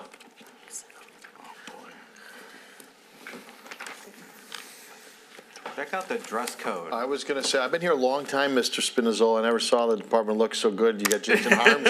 I haven't seen Jason Harms in a tie. Mr. Kiffin's in a tie. Henry's in a tie. It's pretty good. The other ones, Hire staff. Sarah Masters doesn't. none of the other ones we see in a tie, but wow. They're an all right looking group. I looked down and just thought, wow, look at all the men. What is happening? Very professional. Appreciate it. You look good. Good evening, and thank you for the compliment, I guess. I'm kind of going to follow a similar format to last year. We're going to highlight any major changes, and then each supervisor will join me for their particular department. So we'll start with tab 25, which is the 752 Rec Admin tab. Our biggest change there is going to be in our software budget. So our current software provider, RecPro, was sold about 2 years ago and is being absolved by the new company. So they're no longer putting their project out. We've, for the last about 5-6 months, have demoed various different softwares. I think we have it narrowed down to about 3 of them. However, we've been pretty lucky that RecPro was a very affordable system and did all the things we needed it to do. All these new softwares now are much more expensive, and they're based on either user or the revenue that you generate. So for now, we put kind of a placeholder in there. Civic Plus does have a department of rec software that we can integrate in with the modules we already use. That price approximately per year is $25,000, but that is not with the first year cost. So first year cost would be another $15,000 to implement the training and getting all the proper equipment in place. Then thereafter, it's $25,000 a year with a 5% uplift. So that number that you see in there could change. And then the other change you're going to see in 752 is an increase in credit card fees. That's just based on the trend that we've seen and just a lot of people going away from cash and using credit. So if there's any questions about 752, I'd be happy to answer them. Mr. Carey? Thank you. Yeah, thanks for going over the software number. Appreciate that. And just in terms of the accomplishments and goals, just maybe to look at more for the administration side, look at like overall departments. I know like a lot of the things, Jason figured out the card reader and get that commonized across all the departments, right? That's more a whole department wide. I know it's mentioned in the individual departments as well, but that's a really department wide thing. To have your accomplishments focused on that, because a lot of this is really events on here, which I think in the future we're going to kind of do a little separate page for that. Yeah, not an issue to separate those out. Yeah, but I think for the overall administration side, kind of just think of like for goals wise of overall department that affects everybody. What do you want to look at to do for the next year? Okay. And that, so I know you got the software challenge, so probably some other things that have come up during the year as well. Yep, thank you. Mr. Frederick? Thanks, Mayor. So a couple things. First off, you have provide professional development and training opportunities for your well-dressed staff over there to enhance their skills. You know I love that, right? And I think in this part, you got about 5,000. Is that enough to train this lot over here? Yeah, so actually we increased that last year, and it was great because I took Donna to the MRPA conference this year, and she loved it and got a ton out of it. And those opportunities are always great to take advantage of. And I look forward to getting these guys, if they need some extra training, we'll do it. All right. No, I just think it's important because we don't know what we don't know, and it's all stuff that you get into best practices and all that kind of stuff. So, and then continuing to develop more sponsorships and assisting in funding programs and activities. I know you got Henry out there beating the doors down on a regular basis, probably the best in the business doing that. So, do we anticipate some newer sponsors this year?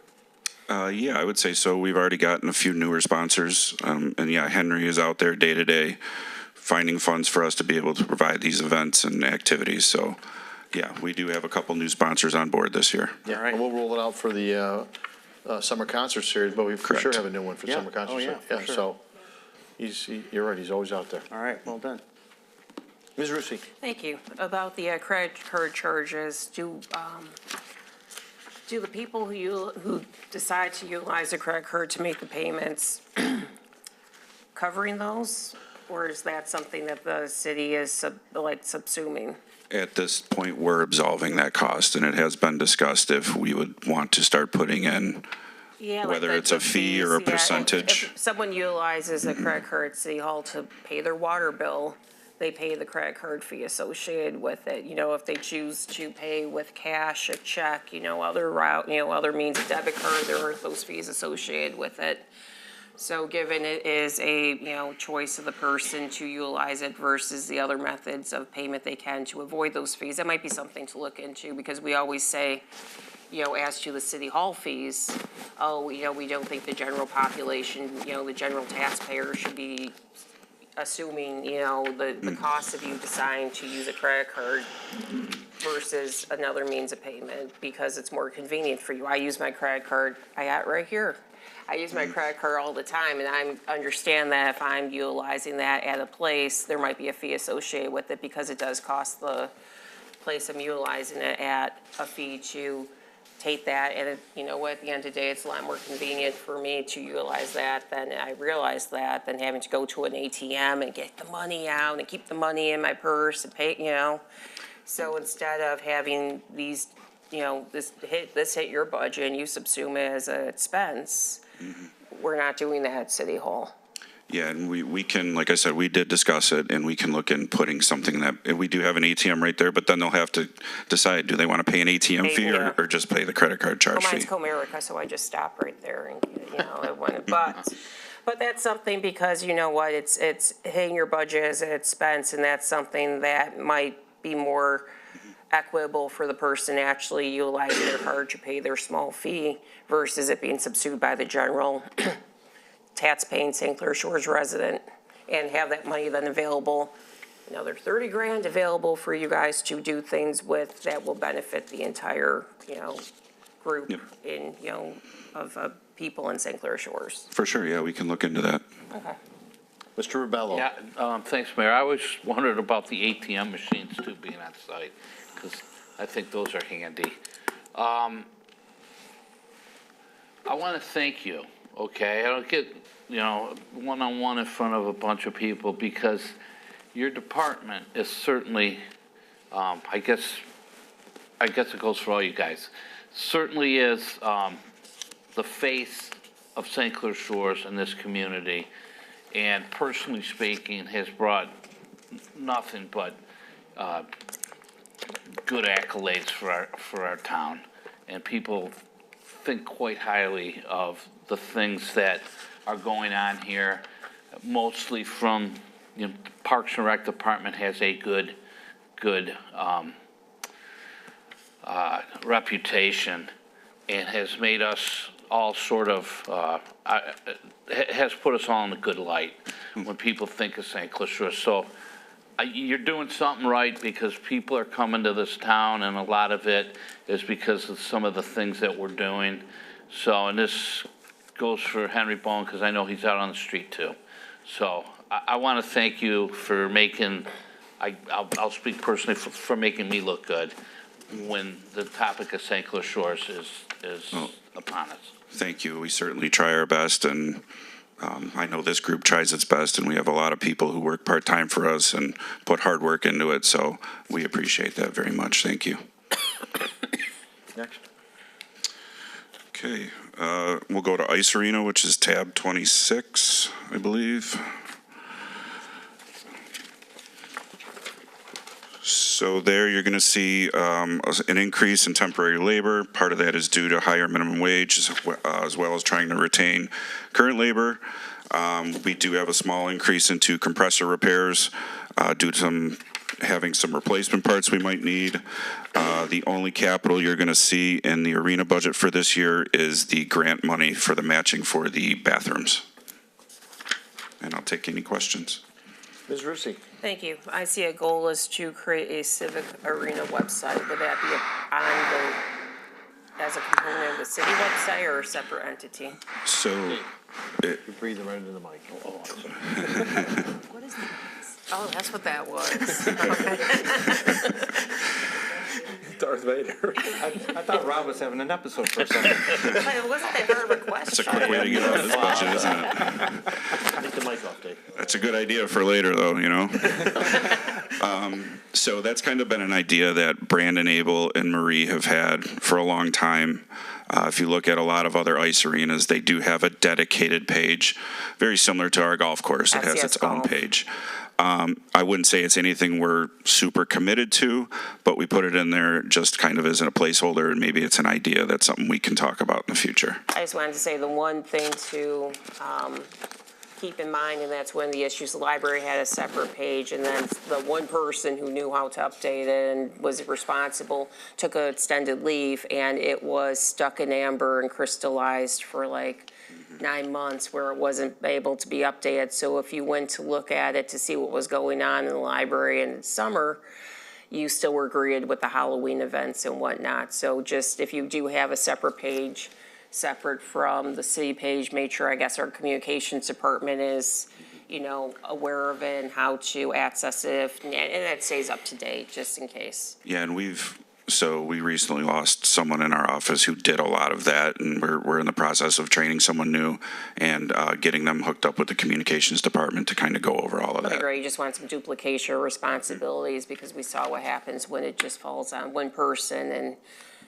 it really led to some stagnation, so, okay, great, thank you. Mr. Frederick? Yeah, just to follow up on that, coordinating with Steve, and also there's going to be, we've got like a style book coming out that's going to help with, so that we're all using the same kinds of logos, and there's going to be some rules about it and that kind of thing, so sort of Disney-esque, like we've talked about in the past.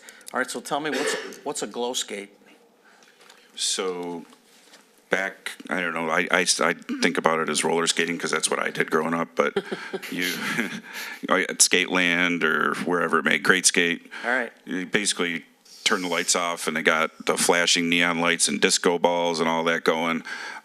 It's pretty popular in other arenas. All right. So it's just something we've looked at as, can we do it? Do we have the time to do it? And, you know, if those things come to fruition and obviously the funds, it's something that we would explore. All right, that's good. And I just wanted to compliment you on all of the new girls stuff that you've got in there too. So it's not just a boys arena over there, right? No, Maria's hustling and making sure that we have plenty of women's teams, girls' teams. You know what? We need it. We need it. So, and then my last question was on the budget part, the LTS payments to figure skating. What is LTS? Learn to skate. Oh, learn to skate. Yep. Okay. Very simple. Yep. Mr. That's all I have. Mr. Kieran? Thank you. Yeah, actually, just on the budget, the compressor repairs, building repairs, machinery equipment repairs, I think that's another one of where separate line items came into the budget over the years and can get consolidated down to just repairs, right? And that, so going forward, so, yeah, and I think in terms of on the revenue side, I know there are some moves between ice rental and tournaments. Can you explain that? Yeah, so as we were preparing for budget this year and going through the Rec Pro system, we found some things that were being allocated by GL account number into, I guess what you would call a different account, right? So some things that might fall under contracts, tournaments, or miscellaneous were being accounted under ice rental and vice versa. So I went through and we corrected those numbers, and that's why you see kind of an odd reflection of lesser revenue in one, but quite an increase in another. So it's just trying to be accurate with what we're putting in. Okay. And then I think also on the Learn to Skate line item, on the revenue side, is that fall, like the charge for that, is that the School of Skating? It is. And that's okay. So then we're paying the figure skating club to actually be the instructors. Yes, we're basically making them, we take the fees in and then they're kind of the administrator of the program. Okay, great. Thank you. So I guess real quick to piggyback off of what Councilman Karen said, there are a few of these that have just added categories, and I think combining those are great. I think there's more than just even here. There's some of the other accounts. It's scattered through the budget like that, yeah. Right. My only question then on ice arena, do we want to kind of keep compressor would be the only one I would ask council if they want to keep separate, because compressor is one of the only ones that literally has a large price tag if something goes wrong. Yeah. So it does have a significant where when you're looking at past history, you could have spikes and kind of peaks and valleys. Where if you have the compressor, you know that line item has peaks and valleys just because of major repairs, where usually building repairs, machinery, equipment, kind of have more of a straight line. We depreciate that, right? So, The compressor repairs, depending on the type of repair and what really is happening, but yes. So I guess that would just be my only question. Okay. Is, I agree with combining all of them, I just don't know if you want to keep that one separate because of the volatile act of that one. As long as there's a logic behind it. Okay. And that, I think a lot of these just kind of crept in over time. Sure. And, it's, department heads not worried about of like, okay, what was this repair bill for? Oh, wait, that had its own line item, just not under repairs. And it also limits because, these are estimates and maybe one repair in a subcategory is bigger than another. Yep. And if its own line item, it can't help balance out the repair maintenance line item, so. I completely agree. And just, we're fine with whatever decision is made, the department is, so. Mr. Rubello. I just wanted to add one thing. I think I talked with the mayor about this before, and I always wanted to maybe see one big concert in your civic arena at some point. You guys usually put a lot of people in the seats for that stuff. Oh, yes. And there's only one person I think that could put on more people in your arena like that, and that would be her. Who was it? Taylor Swift, that's why he brought the magazine. So, We used maybe to do just that think a long about time that. ago. Sort of be cool at some point. Well, if you got a lead on that, you let me know, okay? I'll work on it. we have done concerts in there. We have, Yeah. we've had Iggy Pop Yeah. in there in the 70s, and I'm not sure, we very well might have Bob Seger in there. At that time, did we take the Yeah. ice down? It was in it was in the early 70s. And there are I'm saying we stands on took the both ice sides. down, right? Oh, yeah. Stands on both sides and chairs on the ice Yeah. area. Ms. Rusi. Maybe for when the, John said, he wants logic behind a decision about when it gets broken out, and not maybe just make some sort of dollar figure if it exceeds that in an estimate, maybe that's when we put it in, and if not, it just gets combined under the generalized item. Maybe, that could be the logic as a dollar amount trigger with the estimate. Okay. Next. Pardon me? Voting. Swimming? Boating? So we'll move on to boating, and I'm gonna tell on myself before you tell on me. So The organizational chart? That is exactly it. The organizational chart, I had an orange Post-it note right there about it. I missed it. We'll get it I corrected. didn't miss it. I know. I did. Definitely missed it. So I think all the other ones are right. I did miss that one. So we will get that fixed. As we said in other budgets, you're going to see an increase in temporary wages to count for minimum wage. And hopefully the 9 Mile ramp being open sometime this summer. We did include dredging costs in this year. That's one of those costs we won't know until that time comes next fall, winter. And in prior years, and I know you guys just kind of talked about some of this, but dock boxes and pedestals were always in our capital. Based on some of, the rules that I have been told, we moved those to repairs and maintenance. And that line item has increased, but pretty much everything else has kind of stayed status quo. Ms. Rusi? Thank you. Well, that literally was my second question with orange Post-it notes, so you're doing very good today. So in that, it's not repairing and maintaining the current pedestals and boxes, it's per the project that's sent over a few years that was described in last year's budget of replacing it in different phases, so these are new ones, right? These would be new, yep. Can I get whatever rule is that's driving these type of changes? Yeah, Yo said 15,000 is the new number for capital improvement items to be capitalized, and with these only being at 10. Yeah, can I get the Gatsby for that? Because I don't know if it's a Gatsby roll. I think it's It just an won't be. audit roll, yeah. It's not really, it's just, Because we can put it in whatever, at least the Gatsby I'm aware of never stated a minimum for capitalization, was always decided upon the municipality itself. right. And so I don't see what the benefit is of us not listing some of these depreciable assets as capital. What would be the benefit of that? I don't think there would be a benefit. Yeah, I'm, it's odd to see some of these things that are not repairs and maintenance, they're actually purchasing new stuff being put under repairs and maintenance rather than capital, which is new stuff, right? That is depreciable.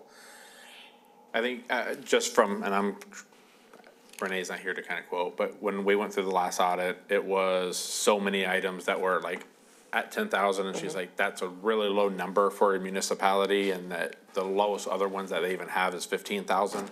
And the fact that we had 10, you know, and it was like, it's a lot of additional paperwork that you're doing, that you're capitalizing things that are $10,000. They just don't want to look at all that paperwork. So it might have been them, it might have been even work that Renee, and I don't, Yeah, and that would be more of a if question you for could John, if there's additional Follow up with that, research what's that you have to do. driving that, Yep. and if we decide that it's beneficial for us to go forward and including some capital items, replacements, that type of thing, under repairs and maintenance, can we at least indicate what's a repair and maintenance item versus what's a new item we're buying? Because if I'm reading this, I have no clue if we're buying new dot boxes for this or if we're fixing the old ones for this. And that's kind of important to know when you're trying to get the bigger picture of where the money's going. If we keep spending repairs on dot boxes, well, let's just buy some new ones. Well, actually, under repairs maintenance, we are. I don't know. So that would be nice to have some color on that if we choose to continue down that line of putting them in the book under repairs and maintenance. When they're not repairs and maintenance, they're new purchases. And I guess, do you know, Jason, how many are we replacing? Like, what's the percentage each year? I think it was 3 years. It was over 3 years in last year's budget, so I would say a third, I'm guessing. We're trying to do 5 pedestals a year and 20 dock boxes. Okay. And it's the rate that we're trying to get done. And so the 5 pedestals and the dock boxes get installed almost as soon as we get them. So we get them and we have broken ones that we replace. And the original ones are from 1991, so they're 30 years old. Yeah, no, I'm not denying that the purchase is needed. 236 dock boxes and 236. One of the benefits, I guess, on our side of making these things capital is we tend to get, or we should be getting capital outlay justification pages, which help us also understand some of these purchases and what's driving them and provide some background information too. Whereas repairs and maintenance, they just get lost with, you know, boiler repair and building, plumbing, fencing, radio, you know, that kind of stuff. So just from our perspective too, I'm only speaking for myself, obviously, but I tend to err toward more information than less information. And I like to know about what we're doing, so people say things like, why do we have all these broken dot boxes out there? I could respond back, well, actually, we have this program where we're replacing how many a year and this and this and this and this and this. And it helps me field some questions too that I might get from people or even just see online and want to swoop in before we have people posting online with those questions on residents groups or coming to the podium or phone calling, just to help get some information out there about what the city is doing and what we are aware of and what's on our radar. Okay. Mr. Karen? Thank you. Yeah, Jason, Rob, on the revenue side, you know, I realize we got like 90,000 in there for dredging, but we had that for last year, but our revenue to expenditure gap is growing. We're at 48,000 last year. This budget is at $72,000 gap.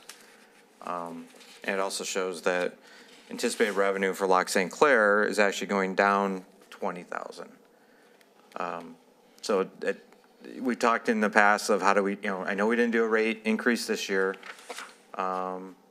I think rates for next year, largely a lot of that money will be in this budget, right? It's going to be the next fiscal year that will come in.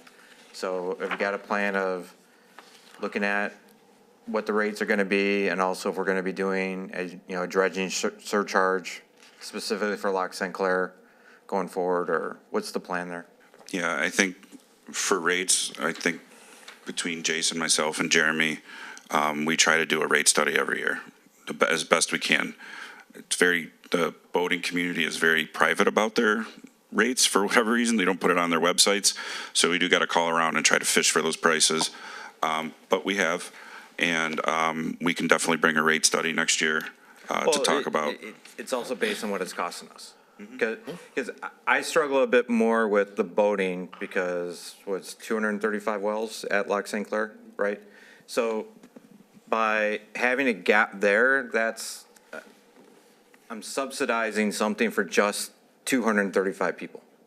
right? It's different of, we're subsidizing parks that's open to thousands.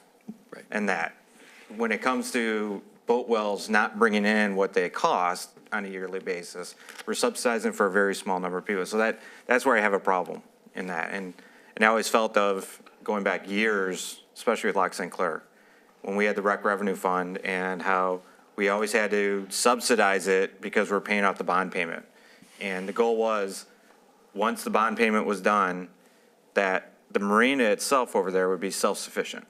And that, and it actually should generate some additional revenue to offset, pool expenses, other parks and rec admin expenses, things like that. So, and we're not there. So I get trying to look at what the other marinas are doing, but you guys know what your costs are.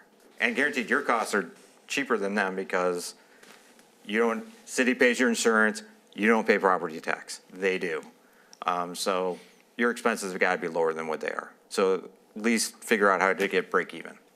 Yes, in the last several years, I've been working with Mr. Lent and Mr. Spinozzo to look at where the costs lie for different things, and we're trying to equal it out because the boating division encompasses not just what Lock St. Clair, but Blossom Heath and the boat ramps and staffing costs, and so we can definitely look at what each site is costing.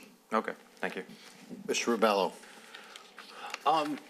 Switching over to the Blossom Heath facility, have we ever looked at the continuation of the wells that actually get water? I don't know, there might be 10 or 15 of them at the very east end. Has anyone ever looked into like maybe the cost of what that would be to supply them with a water source? So I can say that I have not, and I don't know if that came up as part of when that project was done. That was probably the time to put that water source in, when we did the repaving and the new wells and all that. But we can definitely explore that possibility. The reason I'm saying that, you can charge more for those wells down there, and there would be a point where it would offset the cost of putting in the rest of the line. So I don't know if that's something that is possible. Sure, I mean, we can always try to figure that out. It would be expensive now. I mean, right? I mean, the time is when it was all ripped up and it was open, and I don't recall why, Mr. Rubello, why we didn't, but that's when we had the opportunity before we put the asphalt and put the sidewalk all in. And we checked all the docks and so forth as far as the stability of them all for this year, Jason. Yeah, yes, we removed all the overlays this year, and we've been having staff going around and replace any boards that were underneath the overlays that were damaged because of high water. Yeah, So, 'cause some of them yep. got. And we also last year implemented a Q alert. So the marina occupants have the option to actually go into the city's website and put a Q alert in for us to look at stuff as well, Oh, if they want to. okay, did not know that. All right, thank you, Mayor. The, one other thing too, I'm sorry, is for the boat wells at Lock St. Clair, the rental fee obviously includes their pool pass, the season pool pass for them. We did start putting that season pool pass in the pool budget because it is a pool pass for the pool, not for the thing. But it was tracked, I think, until in 2023, it was actually just as a boat expense. Or sorry, a boat revenue, but all the expenses coming out of the pool because they were utilized in the pool. So that is one little transition. And I think the 2025 budget was overstated too. Mr. Frederick? So thanks, Mayor. When I see the word damaged in here for the buoys, did we try and get insurance to recoup that, or is it too small of a number? So usually what happens is no one reports it, Councilman, and so all of a sudden, someone will call us and say, one of your buoys isn't, the lights aren't blinking on anymore, or it's been mowed over by a boat. And so this year, 4 to 5 of them got struck and had to be replaced because they were unsalvageable. So we average sometimes 2, 3, but this year it was 5 that had to be replaced. So do we try to get reimbursed in any way? There's no one for us to go after. In the past, one time, the chief did buy a new set out of forfeiture funds in the past. Okay. And if you guys do raise your rates compared to some of the marinas around us, even if you can't figure it out, because they call and complain that our rates are too cheap, right? So you probably save us a couple of phone calls if you raise the rates. I'm just saying, all right? And maybe John won't ask you as many questions, so I'm just, if you want to. Mr. Karen? Yeah, thank you. One additional question on the personnel worksheet as assistant harbor master. Are there multiple assistant harbor masters? Or is there just Yes, one? there's 3 of them, and they That's serve as 3. shift supervisors. So, because the boating department, just like the pool, operates almost 16 hours a day, and because most of our staff, minus the gate guards, are minors and required to be supervised, we have a shift supervisor that also not only takes care of the gate guards, but also the minor employees that work in that department. Thank you. Okay. Jason, thank you. All right, so we'll go on to, you can sit right there. Tab 28, as other budgets, slight increase in wages. Similar to the dock boxes and pedestals, within this budget, we have deck chairs that would have normally been in capital, but we were put into supplies this year. Requesting no capital. Items for resale was increased, but that's due to higher sales that we've had over the last couple of years. And then we did increase the consumer's account to more accurately reflect the usage. Similarly, though, we did reduce the water account to reflect that usage. And then we'll take any questions. I know that this is not till 2027, but we need to start preparing for, right, the EGLE, which the requirement is by the 2027. I mean, it doesn't say date. I'm presuming they mean before Memorial Day when it opens. I don't know that, but that's what the wording says, by the 2027 season? Yeah, I presume. It would be when the health inspector comes the 2027 season. It's May. They'll hold our permit until the renovations are completed. So, again, we're 2 years away, but it's something that we need to start preparing for so that we have a plan here and we can approve that plan and then we can have the money and go forth and getting that done because we can't let the time go. So, again, it's 2 years away, not part of this budget, but we need to be moving forward and planning for that. Mr. Karen? Thank you. Yeah, it's more for, under the 2025 amended budget and capital outlay, we had $146,000. Did that include everything with the pump house repairs from the flood and add the generator? That number get updated, that feels low. That would have been, I believe, taken out of insurance for the flood repair and the stuff. So I had to find out if it was, I don't know how Renee did that. I don't recall. How much was the generator? I think that the generator was a new thing. I know we Generator had to would have pay been for a new that, thing, right? correct. I don't think we've got the PO. I don't think the budget amendment's been transferred yet. Okay. For the generator. I think the amount you're seeing in there, Councilman, is the remaining payoff of the pump house. Got it, okay. From the previous fiscal year. All right. That's 1.5 mil.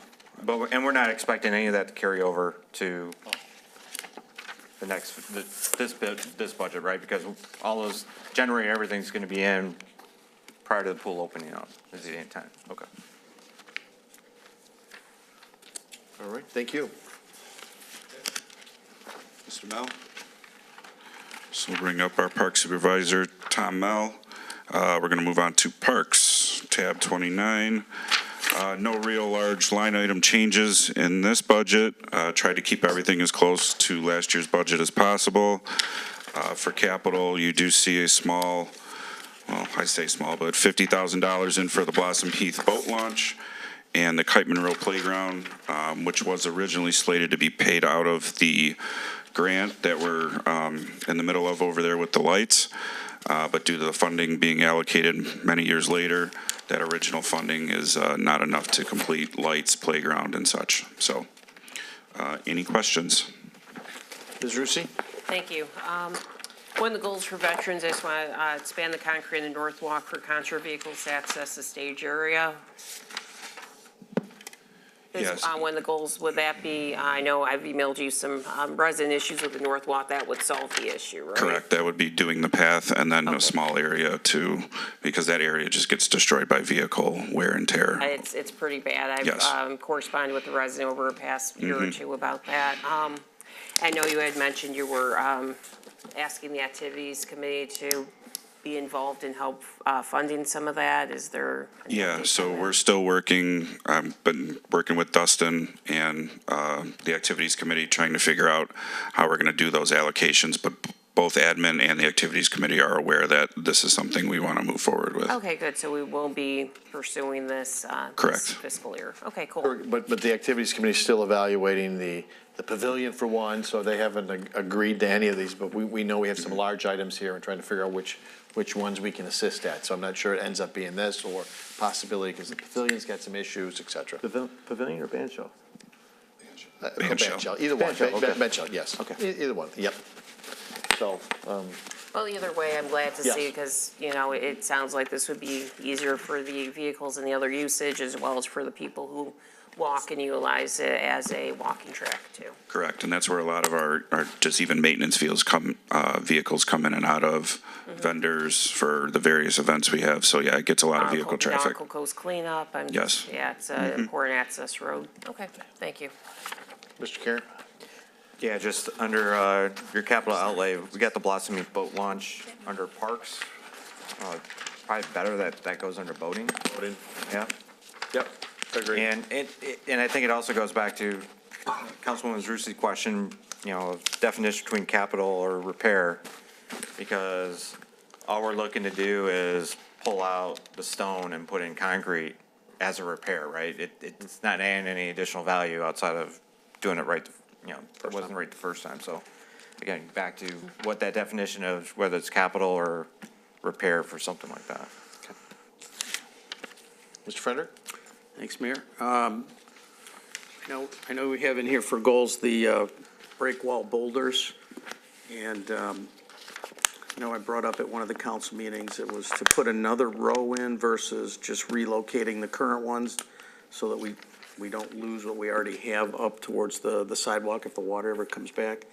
I just haven't heard back if we studied that. And I know there's an Eagle problem with where the water. We have a meeting with Eagle.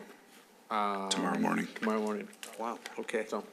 Well, if there's a possibility that we can put, another row in there and create, a way to hold back everything, I think that's, to me, not an engineer, but I think it's a smart idea. And then also, on the picnic tables, because Tommy, you don't have enough to do yet. I'm just thinking, is there a way that we can have people sponsor new picnic tables? And actually, put a family, or are you doing that already?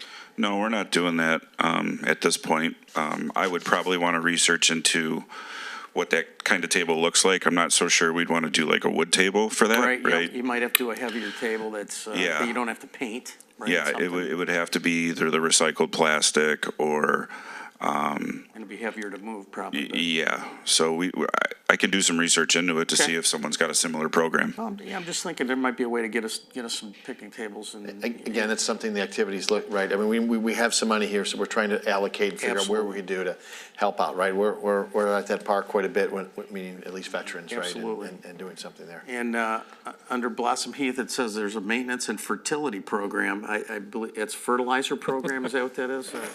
Okay. Thought I'd send my niece over there, but no, I'm kidding. It's aerification, verticutting, and then a maintenance program that I Okay. work with Jeff and Rob Adam All for applications. And then at all the parks, we're talking about creating new storage locations for event signage and supplies, or, is there a way to do some user-funded stuff where if it's a park that's mostly baseball, can we maybe tap those guys to put something there for us? Yeah, so one thing we actually just recently started looking into is looking at another enclosed trailer. Being with this move with the farmer's market to Blossom Heath, we don't have a lot of the supplies that we need to readily available on site. So we've talked about trying to find an enclosed trailer that we can put event stuff into, and it's mobile for us from park to park or venue to venue.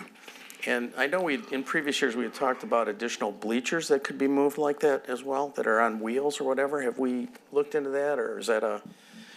We haven't really looked into it. When we did look in the past, they were really, really expensive. And what we're seeing more now is people are not sitting in bleachers. So everybody, you go to Kite Monroe, everybody has their pop-up Yeah, chair. bring their chair. And they all want to sit behind the backstop. So unfortunately, all the nice bleachers that we put in over the years are getting used less and less. So, yeah. Yeah, we're probably thinking more for not there, but that's where we would probably keep them for the most part, so, okay. Hang on, I think I might have one more. How we doing on goose control? So we're still budgeting, still doing the same process. We pull all the permits. We use our contractor who does the egg and goose destruction every year. We pull multiplications for all our waterfront parks, which they do that. They do the goose dogs. With the goose roundup that we used to do in the past, where they used to come and take the birds away when they were molting, the DNRs got rid of that program the last couple of years because of the bird flu. So where we really used to benefit quite a bit from that, when they'd remove, I think at Blossom Heath one year, they took 120 birds out. We haven't been able to do that the last couple of years. So we've done other things. Tiff has helped with some chemical sprays that deter the geese from going on the grass. They don't want to eat the grass because of how bad. Yeah. We put multiple applications down. We've bought goose busters, sound machines that we put at, there's one behind the band shell at Veterans. There's another one at Blossom Heath that give out distress calls to try to chase them off. So we're pretty much doing everything that we can possibly do. And unfortunately, we live on the lake. When did we start all that? Is that already It's going already, on? they're already out there doing it, yep. I know, Veterans we were out there for the waterfront environmental, it was pretty thick, so. Yeah. All right, that's all I got, Mayor, thanks. Mr. Rebello. Just a quick question about the showmobile. Is there any talk of, I don't know if it's been painted or refurbished a little bit, or even, look into if there's a new one out there somewhere or a used one out there somewhere? So we just redid the backdrop on it just last year. So that's been taken care of. As far as the controls go, we fix those things as they happen. So until it kind of shows signs of something not working, we're not chasing a lot of it down. By all accounts, it still works fine. So, but I mean, we can always keep our eyes open for others. Ms. Rusi. Thank you. Speaking of the showmobile, I had brought this up previously, but I know we rent it out to other users who are paying a fee. Maybe we want to either tack on a little increased fee or take a portion of that fee and start diverting it to a special fund. So when it comes time to have to do a significant repair and or replacement of it, we have a pool of money available, generated from the use of the showmobile, available for us to finance, help finance a new one. I think that would be smart, like we do at the golf course, by tacking on a fee, $1 or $2 fee to help generate a capital fund for those type of improvements. Yeah, and we just set up a new GL account and make sure that that's pointing back to it. That shouldn't be a problem. Yeah, that way when it comes time down the road, we have some funds available to do something. And again, it's generated from usage of the thing that contributed to the disrepair of it that led to us needing a new one in the first place, right? Correct. Okay. Yep. Okay, thank you.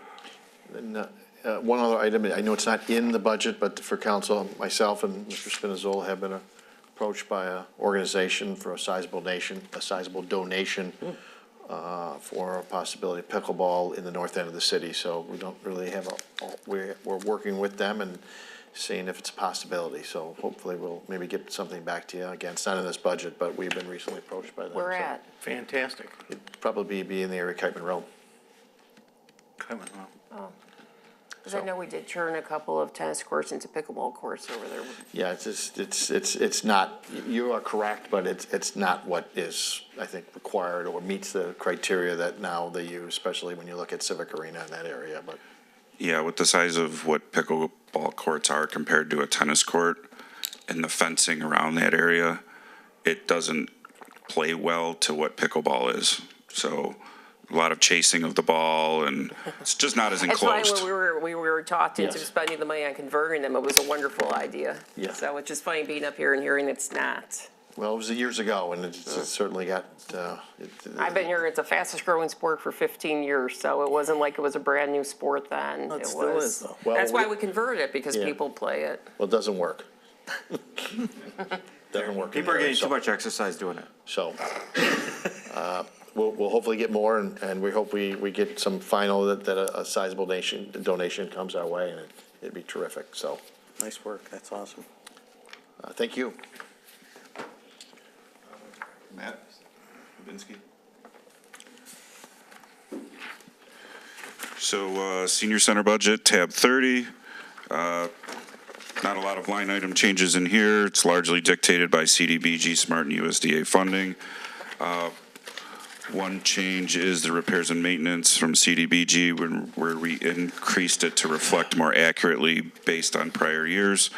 And then you will also see the Bocce Court project in capital with funding allocated from CDBG. Mr. Karen? Yeah, hey, how you guys doing? I think, yeah, I know the bocce ball court edition, you know, been asking for that for 15 years. Probably ever since we put the bocce ball courts in, they've been asking for the flood covered, right? They'll be finally so happy. Probably. Yes. They're a persistent group. Yes. No, I think that'll be a big improvement. I know the parking lot's been a big improvement as well. So I think it's a great way how we're using the CDBG. What used to go to infrastructure to help out these facilities. The only thing I didn't see in here that I know, the exercise equipment, we normally have that listed in there because I know that the gym, you know, the equipment always needs to be replaced. So where is that now? We had that in capital, and we were told it should have been was under removed because it was a lower item, or a lower amount. So, I'm sorry, Dustin. Oh, you're okay. It fell into that same category as the deck boxes. It was under, I think we had 10,000 every year, and because it was under the 15, it got moved to, CDG repairs and maintenance? Yep. Because it's a CDBG eligible expense, so it's in CDBG repairs and maintenance. Oh, okay. Maybe just that if that might be a, you know, you might want to be adding a footnote on there or subcategory for what's being replaced, so that way. Okay. Yeah, that way people know that we are always, you know, making sure we're keeping that equipment updated in the exercise room there, so that's all. And for the bocce ball courts, we've had numerous meetings with the senior center. I just want to make sure council's understanding what they're looking to do, and the reason this is actually 250,000 is where the shuffleboard courts are. That's because they said nobody has used them anymore at all. They're wanting to put the bocce ball courts there and then extend their patio, because when they have the events and everything, it's kind of a small space. And where that is, actually add just to the concrete, so they have a bigger area to congregate and have activities. It's a good idea. Mr. Rebello? The senior center, in my opinion, has turned into, Matt, you have done a wonderful job there. The numbers are outstanding, and it's a place I would recommend anybody in St. Clair Shores to sign up. There is constant stuff going on there, and every day of the week. And the parties, you guys have just done an incredible job, what I've seen over the past few years, and hats off to you. Thank you very much, Councilman. Yeah. I'm proud of the staff, the team, the volunteers, everybody there. It's a big family. It's really nice to see everyone come together and work together and make it happen. So. It's incredible. The numbers, I mean, do you know offhand how many people have signed up there? So right now the last couple of years we've averaged, about 2,100 to 2,200 members. And then our attendance has been growing. Last year we had 52,000 people come through the door, and this past year is 56,000, so an additional 4,000 people utilizing the senior center, whether it's playing pickleball, doing yoga, using the fitness center. We're offering more and more. We added ballroom dancing this year. That's been picking up steam too. So just all different things to offer and try, and people see that, and they're. I mean, your booklet you put out now is about 2 inches thick. It's incredible. So I know you work hard over there, and thanks, you know, personally for working with me with the snow removal and giving me the leads and everything. So Thank you. We still get compliments on that news segment, so. Yeah, you guys, hats off, seriously. Nice job. Ms. Rusi. Thank you. Just, I guess a follow-up question. Looking at the tab 2 revenue budget for the senior center, like where would the classes go? Like the revenue from the different classes? Is that under just senior center, just revenue? So that's just like all the classes and the apple pies, would that be meal donation? The apple pie donations, where would that be under? Or is that done by Scott? That's not done by Scott's, is it? No, that's right to the senior center for the meal program. So that would go under the meal donations. Okay, because I thought that was like the money they pay, you know, the recommended or suggested donation they pay for the lunches. That's part of it too, but yeah, So we'll it's all double check. together? Yeah, because that would be, if it's, you know, I think, you know, it would be nice to see that information broken down a little bit more about what's generated from the meals themselves versus where donations made in support of the meal program, not connected to the sale of a meal. You know what I mean? Like the apple pies, I think, are a big fundraiser. And I think that would be nice to have that broken down with revenue. I think we used to get that. I even think we used to get like, it broken down more about what classes or, you know, activities, like we have more in the parks about where the revenue was coming from, not just a big conglomerate, or at least have that broken down, maybe not, if not in the tab 2 type thing, just separately. I would just be interested to see. Oh, yeah. We have what it in like Rec Pro. We can track a lot of that too. Yeah, what would be the most, you know, what are the most popular ones? What are, you know, was the apple pie program bringing in, you know, that type of thing. I think those are the type of data that help, and metrics that help us, you know, make decisions about, you know, you guys do a great job over there. I think that puts into numbers and quantifies it when we don't have it quantified right now.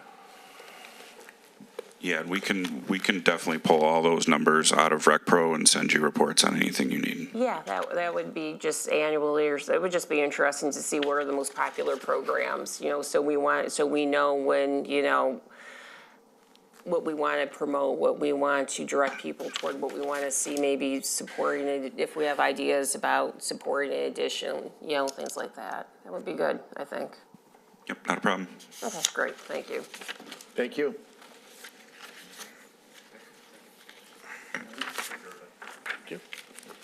So we're going to move backwards in the book, Oh, no. all the way back to tab 6. And thank you, Rob, for telling us the tab numbers. I think you're the first one who's done that, and that has been super helpful because, It helps me too, so. yeah, no, it helps because I kept, previously, I had to keep referring to the table of contents, so this is helpful. So, one major change you're going to see here is we wanted to simplify this budget. Last year, we brought to you a budget with every single event we did, split out with supplies and services. And at the time, it sounded like the way to go. But we kind of realized we kind of handcuffed ourselves there. Events are going to change year to year. We don't want to continue with things that aren't successful, and then we want to add new things in. So we thought what we would do is kind of pare it down to farmers market will keep their own budget still because of the large amount of money that goes through that. Same thing with the Aqua Freeze Festival. But you'll see a line item there. It says P&R Special Activities, and that is all the events that are run straight through Parks and Recreation. So that's not an activities committee. That's not a cool city. This is just things that are run through Parks and Rec. Yeah, with that, we'll take any questions. Mr. Karen? Thank you. Actually, on that of the, maybe just more of the nomenclature, because I know like on the committee page, it lists the activities committee as special activities committee, and maybe we. I totally agree. Yeah, just because I think, and Mayor, perhaps your thoughts on this of where you've got the funds that do go through the activities committee from those big events they have, and I think the committee decides in terms of when to allocate it to other events, right? And that, so it's kind of like created as a separate entity, not something that's within the event's budget itself, right? You guys decide which ones you want to actually subsidize. Yes. Right? Correct. Okay. And then also in terms of the wages, fringes and benefits, I know we just have, the couple of employees on here, we're still on track for maybe next year being able to track? Because putting on all the events, it's more than just Henry and Donna, right? It's multiple Parks and Rec employees and DPW employees at times helping out. Correct, yeah. So we're getting to a point where we're gonna be able to track those hours as well. Correct. We can try to establish within finance job changes, so that way they're reflected directly out of what would be this GL account. Okay, thank you. Thank you. Henry? Way to go. Good. Nice work. Not one word. Great work, Henry. Appreciate that Golf. dissertation. Yeah. So tab 39, All the way back. golf, all the way back the other end of the book. 38. Tab 38. Oh, 38. it is tab 38. Jeez, Rob. Oh, I jinxed you with My the fingers compliment last time. my fingers got in the way when I was typing. So, you got Mr. Facette, Mr. Crippen up here, our superintendent and our operation manager.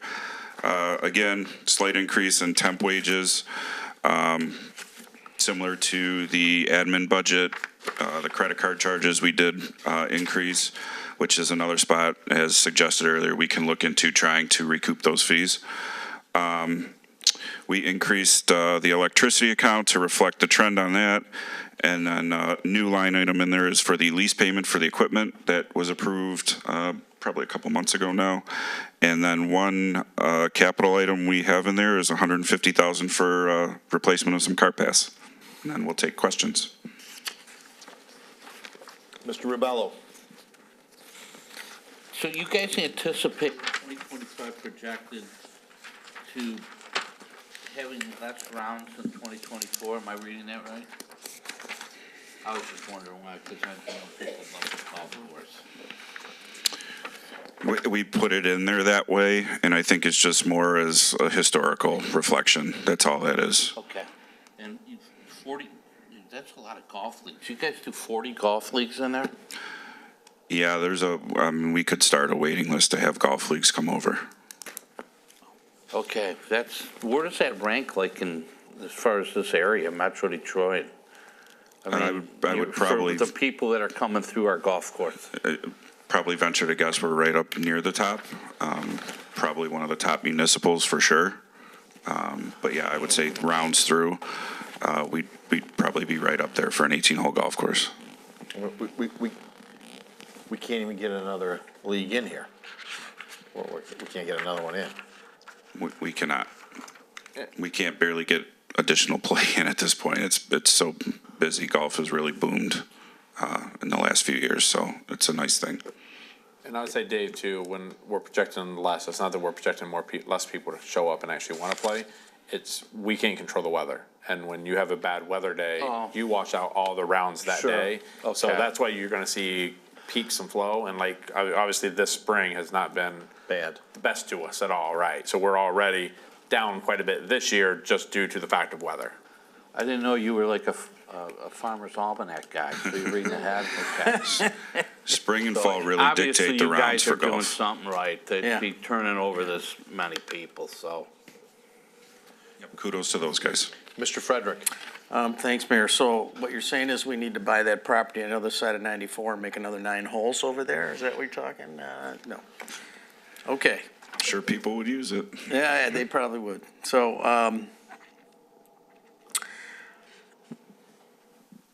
I guess my biggest question is trees. And I know there's one major tree missing right now on 3, right? On hole number 3? Correct, yeah. So what, was there? That was an old oak tree Yeah. that sat on the east side of that green. Caused a lot of damage to the green, not only from dropping Okay. branches. It didn't seem like there was anything wrong with that tree, so. No, that I was, mean, and the shade from that tree honestly damaged the middle of that green. It was, the morning shade, the morning sun was not catching any of that green. So it was tough to recover from ball marks, tough to recover from when we did any, just regular damage. And not to mention when we did have to mow that green, there was sticks acorns, it dropped a ton of stuff. It was just a mess. And not to mention the roots from around that area. We didn't really grow much grass over there either. All right, Tommy, I get 2 more strokes because of that tree. Anyway, okay. And were there any other trees that we took down that were in Oh, similar? yes. A couple around 14 green also. We removed some for basically the same reasons. Okay. Damaging All the right. green. And then for, are we, I know we're paying overtime on the carts, paying ourselves back, right? Because we bought all those. Are we gonna have a replacement plan that would be similar to that? I know we talked about this last year a little bit about how we were gonna do this. Are we gonna actually, when they all go bad, go buy another whole group of them again, or and do it the same way, or? Yeah, I think that's something we'll have to sit down and discuss internally to see how we want to move forward with that. I know at one point, and this goes back even before I was here, they would do 25, 25, 25. We found though that we can get 5 years out of a whole fleet of carts. Right. So I guess it's really just trying to make sure we're doing the best and most fiscally responsible thing for the city. So And keep whether them that's a good whole looking. fleet or 25, 25, 25. And just keeping them good looking. I mean, that's the biggest thing is, people are coming out and we have a premier course, right? So let's make sure that. Well, and I think a testament to how well our guys took care of our carts is how much we got in return when we did that auction. Yeah, exactly. We got much more back than I think most of us anticipated, so. Excellent. Go ahead. Sorry. That's all I got. Ms. Burgess? Your golf cart pass, so that's the capital overlay for this year. It was in, for this year, is in 25, or the 25 budget, or is it? It was not. So for a while, we did have cart pass in there every year. We got to do 18 of them, so we were trying our best to keep up on replacing those year after year. Due to budget constraints and needing some other things, other equipment, we didn't put it in last year. So this is a continuation of that program. Yeah, that's gonna be really great, because I was out there not too long ago, and those were pretty bad in some areas. You can get quite a ride on a few of them. And I think as well too, so we, as council recommended, we separated the golf course that's out by itself. It has its own fund balance. Was making sure as well that it was able to build up a healthy fund balance. So if we were to have a ton of rain or a bad year, that we're not going to go in a deficit, and the golf course wouldn't be coming back to general fund saying, hey, I need. Last year ended up being very successful. We were able to kind of build that up. So we had, at the time we set the budget for last year, we didn't realize how well we were going to do. Once that fund balance gets built up, it's supposed to be utilized for stuff like that, to be able to do larger capital projects without having to burden the general fund. So there is a chance that if we're on track to continue to do good this year, that possibly more cart pass can be done. But we really want to be conservative to be able to make sure that that golf course is 100% self-sufficient and doesn't rely on the on the general fund. How many can you get done at 150? About 3 holes, maybe? 2? It's going to depend on how many cart long paths are the being hole is. removed, Yeah. how many are being capped. So between 2 to 4, depending on it. And what about the brick program? How's that going? Yeah, so we're still selling bricks. I sent an email. You all seen the new flag that's out there. It's quite a sight. It looks great, though. All the golfers love it. Coming in have complimented it. And we're going to continue to sell those bricks for the program and, keep rehabilitating that area where the flag's at and continue to add by the first tee. Great, thank you. Mr. Karen? Thank you. Yeah, compliments on building up the fund balance. That was one of the key things, having the golf course stand on its own in order to do that, in order to fund the improvements. And looking at the first page, it's got healthy pretty quick in that. So that's really good to see. In terms of also future planning, going back probably 7 years and just haven't been able to have the funds to talk about it. How are the seawalls around all the water areas through the course? That's something that needs to be addressed down the Okay. road for sure. And Another fund balance project possible. Well, because I think it might have been different areas like seawalls, but then there's also just more stone areas that need to get repaired at some point as well, right? For sure, yep. Okay, so maybe start looking at cataloging that or breaking it up in terms of what potentially those projects could be in the future. So kind of just start getting a list going. And I know we've reached out as well to the county, because that's the county kind of drain. That's their Bourbon drain, right, kind of goes right. through, and when that's having more, it's kind of eating away. So we've kind of asked the county if they'd be willing to kind of even help, because it really is partly their issue that's causing the erosion and the banks to kind Right. of go in. So we have had those preliminary conversations. We haven't got super far yet, but Okay. that's the goal. And I think if we were able to get anything, the match would be, many times they have those programs, it's a 50-50 match. 50, yeah. Yeah, that's the maximum we could get, but you're correct, we haven't got a whole lot, but we've talked a little bit 50-50. Call it the And then, Marcatical drain, you get some money on it. And then on that, does that pretty much stay at what the lake level is? So is it the water kind of like down now at the lake level, or is it stay a bit higher No, than it what lake drops. is? It does, It drops, okay. yeah. Is that creating any other issues or anything else get exposed because of water level dropping like that? Not that we've seen yet, no. Not to the level where like we can't pump water out of it or nothing like that. no. Okay, all right, thank you. Thank you. Thanks, everybody. Appreciate it. Nice work, guys. Nice work. Great job. You guys can take your ties off now, as soon as you get out the door. Don't worry about that, all right? Make sure. It is correct. Hall of Fame. All right, so going over all general government and all other information, we'll just kind of start with the tabs that haven't been covered and just kind of work our way down. So tab 4, city council. As you can kind of see, most of these budgets that we're going to touch right here significantly are not a lot of changes. If I see any, I'll make sure I try to point them out. City council's pretty much exactly what we've seen in the past. We did add a line in there for travel, and that is for miscellaneous. We've had some council members who do attend some MML conferences or any kind of the capital stuff, making sure that we have that budgeted in there, since it is a council expense. All right, go to 7, city managers budget.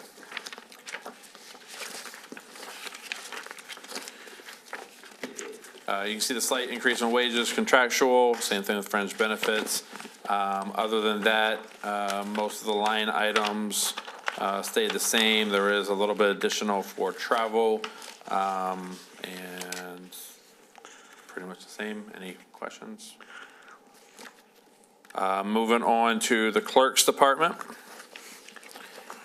Clerks and elections was separated last year, so we'll go over clerks, city clerk first. Same thing, you'll see the increase in wages, fringe benefits. Other than that, I think every line item has remained the same. Any questions over the clerks? Just thanks, Abby, for all the work your team does over there. Yeah. And there's a lot, holy cow. Elections, you'll see a decrease here in elections. Last year we had the general, and we had the 3 elections. This year, it'll be less elections. So the price did decrease. Most of that decrease was in poll worker staff, went from 130 to 65. Also with the combinations and Abby's great idea of lowering how many election polls that we have, that'll also have a cost savings as well in the future. Anything on elections?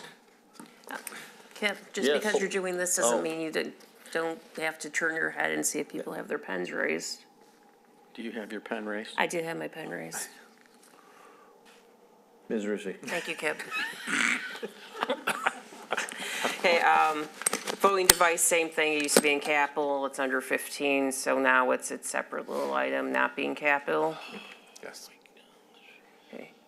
And warranty was not under services last year. Is that something new? Was that combined? I think that might have been combined with one of the other lines, like firmware. I'm not sure. I don't. Yeah, warranty is a new line item under services.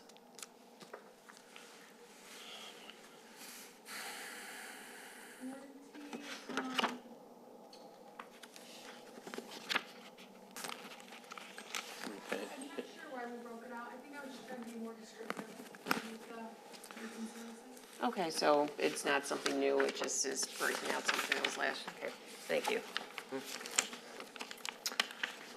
Insurance tab 10. This one did have an increase. The biggest increase here is our workers' compensation. You can kind of see even in 2024, we had a high, 2022, 2024, both of those had a high worker comp claims. 2025, we're tracking closer to what we were in 2024 as well.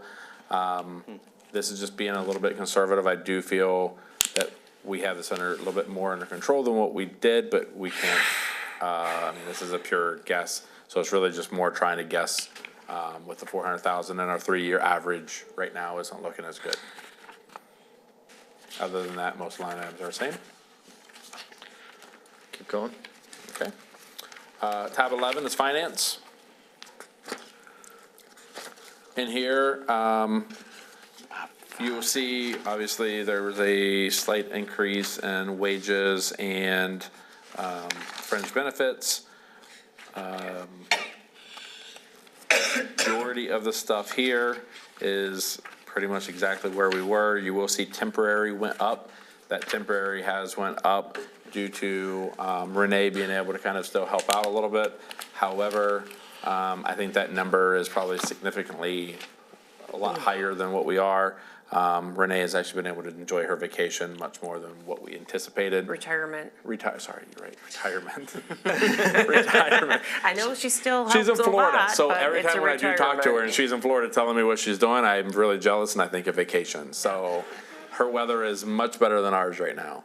But with that being said, she's going to be able to enjoy her retirement a lot sooner than what we anticipated. Mr. Kieran? Thank you. So on that, because basically that 34,000 would be after July 1st. Yeah. Are we expecting the transition to be done by then? I wouldn't necessarily say completely done, but pretty close. Okay. Yep. So even if we're in July, what we're talking about, like 10 hours a week? Yes. Something like that? Not even. Right now, she's putting in hours almost like a contractual when we call, when we say, hey, can you figure this out or come help, give advice.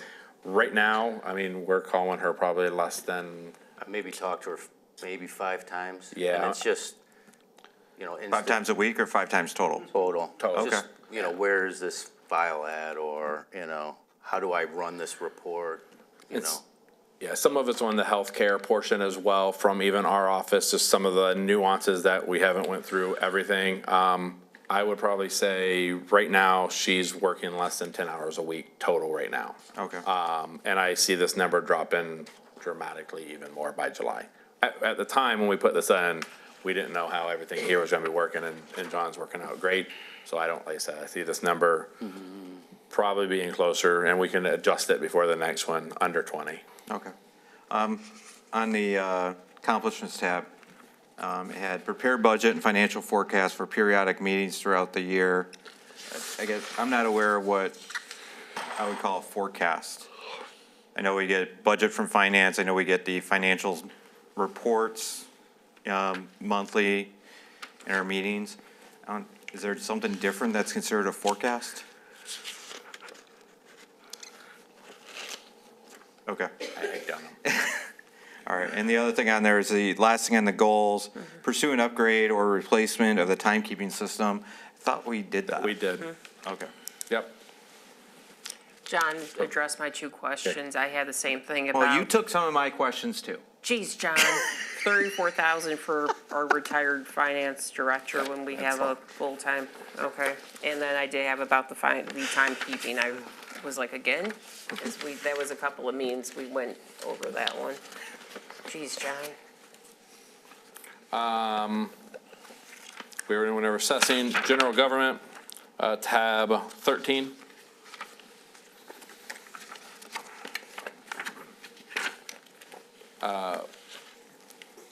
We do have fringe benefits general. This went up a little bit. This is for our retirees, the fringe benefits. We have the pre-retirees as well. Other than that, this is a little bit lower, but that is because our parking lots and our alley paving, which was last year in general government, is now in our local street millage. So that's why the drop in expenses in this budget.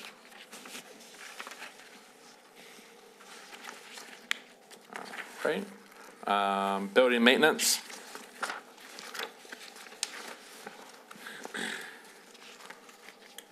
Wages did decrease, even though obviously contractually they went up. We've actually had a new staff over there, so the younger guys have kind of taken over there, and I just want to give major kudos. I know they're not here, but they have done a fantastic job, and we are hearing praises across the board from a lot of people on how many orders they're able to get out. Totally. They're all over the place. It's been very nice. Yeah.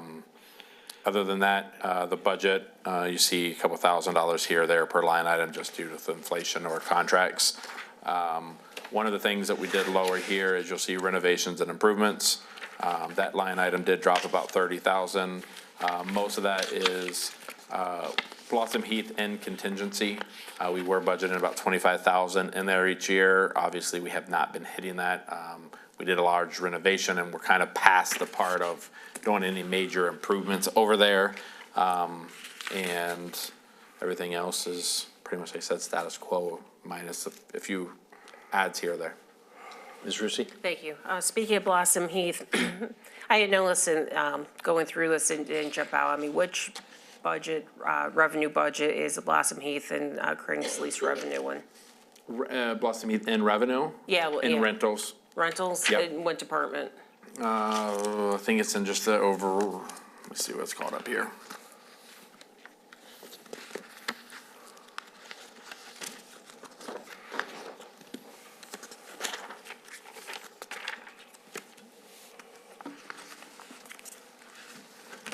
This would be a tab 2, Yep, tab 2, under the revenue. page. What page? I'm looking, sorry. Okay.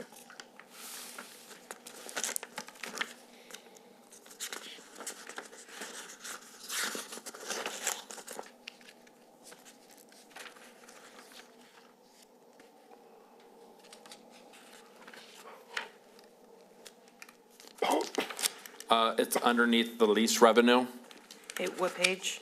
be page 6 of 8. 6 of 8. Yep, very bottom, under interest and rentals. And underneath that lease revenue is a lot of our lease, like Crank's leases. Okay, yeah, can we get that broken out next time? Yep. I think that would be helpful to see the, rather than just one big omnibus amount, to see the individual leases. Would that also be the billboard leases too? Yep. Oh, yeah, let's get those broken out. Okay, and then, one question under accomplishments. Okay. On the, going back to the building maintenance, sorry for the diversion. Oh, okay. I was looking for the actual words in there, Blossom Heath and Craig, so you mentioned Blossom Heath. I'm like, oh, I don't remember seeing that, so. Okay, so building maintenance under accomplishments, the second bullet point from the bottom, aided the city manager's office in blank. Ours isn't filled in. I don't know if yours is. Repairing broken printers. Okay. Yeah. Okay, that was a joke. That was good. I like, that was quick. That was, That's my problem. It was supposed to be aiding city manager's office in projecting long-term costs and need for repairs. Okay. Okay, very good. Long-term, and projecting long-term estimations for repairs, okay. Our goal in working with them is to have a multi-year forecast, and talk about multi-year forecast for better maintenance needs, and then hopefully that yields a better capital improvements plan.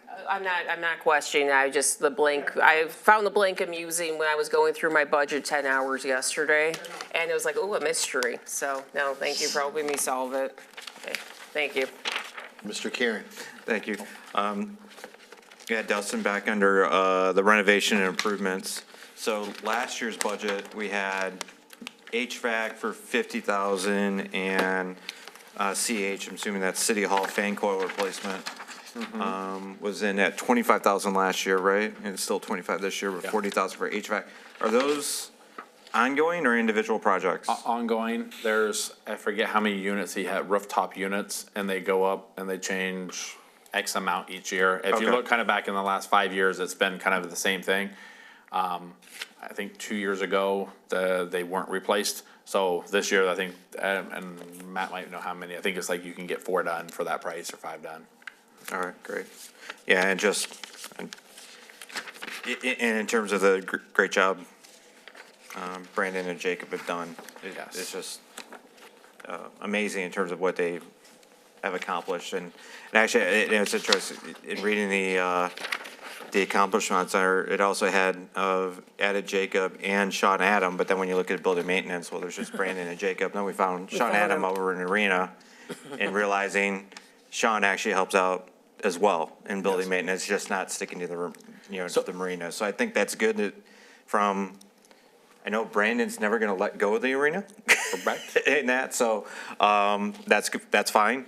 But also for Sean to, also learn other things around the city as well, and that. So you just get that cross knowledge. But I think as fast as they get things fixed, and that has just been great. And like I said, and I thank all of you guys for even noticing it, because we can definitely see it here, and it's been able to actually, pull in that individual from the ice arena to help out on a project here, but when they have an ice arena issue, being able to take all three, and just that collaboration across the board, from the ice arena to even a park issue, to the fire department, to City Hall. Events. I mean, they work as a team. Events where we get problems. They work as a team, and it is. Yep. Brandon has done a great job leading that team with the two younger individuals there, and their work ethic has just been fantastic. Yep. Right. Agreed. City Attorney, Bob, you want to cover this one? No, I'm just kidding. We got Bob's retainer in here. You will see labor attorney has went up a little bit. We have all of our negotiations that are up this year. You can kind of see when we don't have contract negotiations, it's a little bit lower. But we do have police and fire work going on now. And then we anticipate, hopefully police and fire is completely knocked out before July 1st, but you never know. And then you also have all of our other unions that are up next year.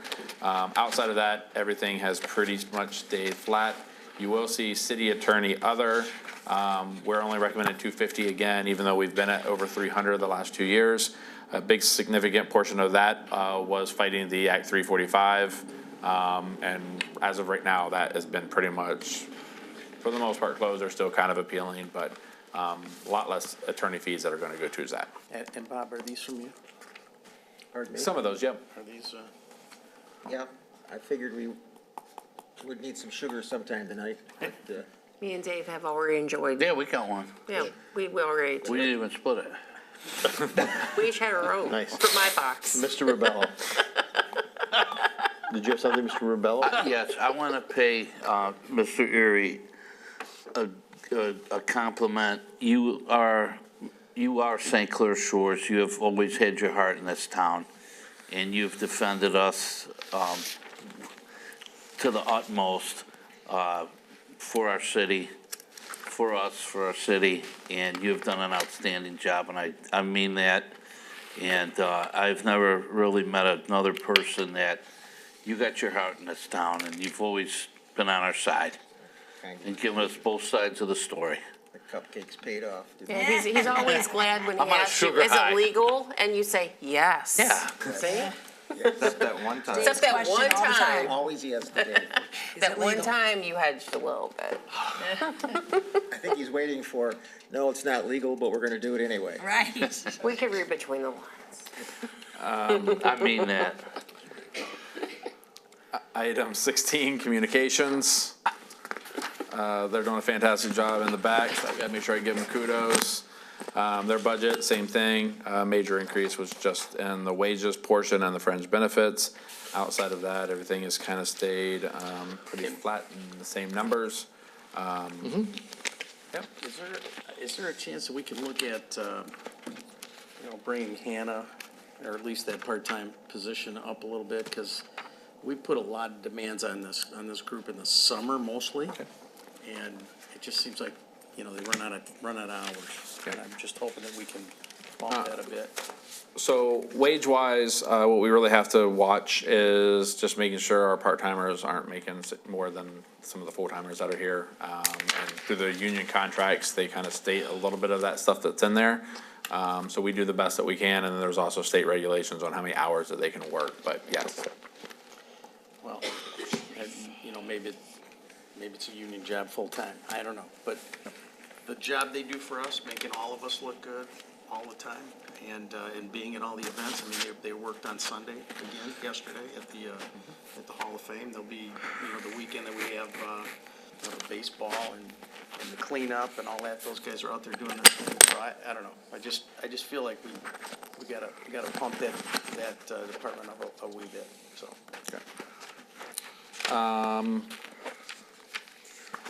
Covers the left side. DLEF covered. IT fund, 43. IT fund is very similar to like our motor pool, it's internal charges.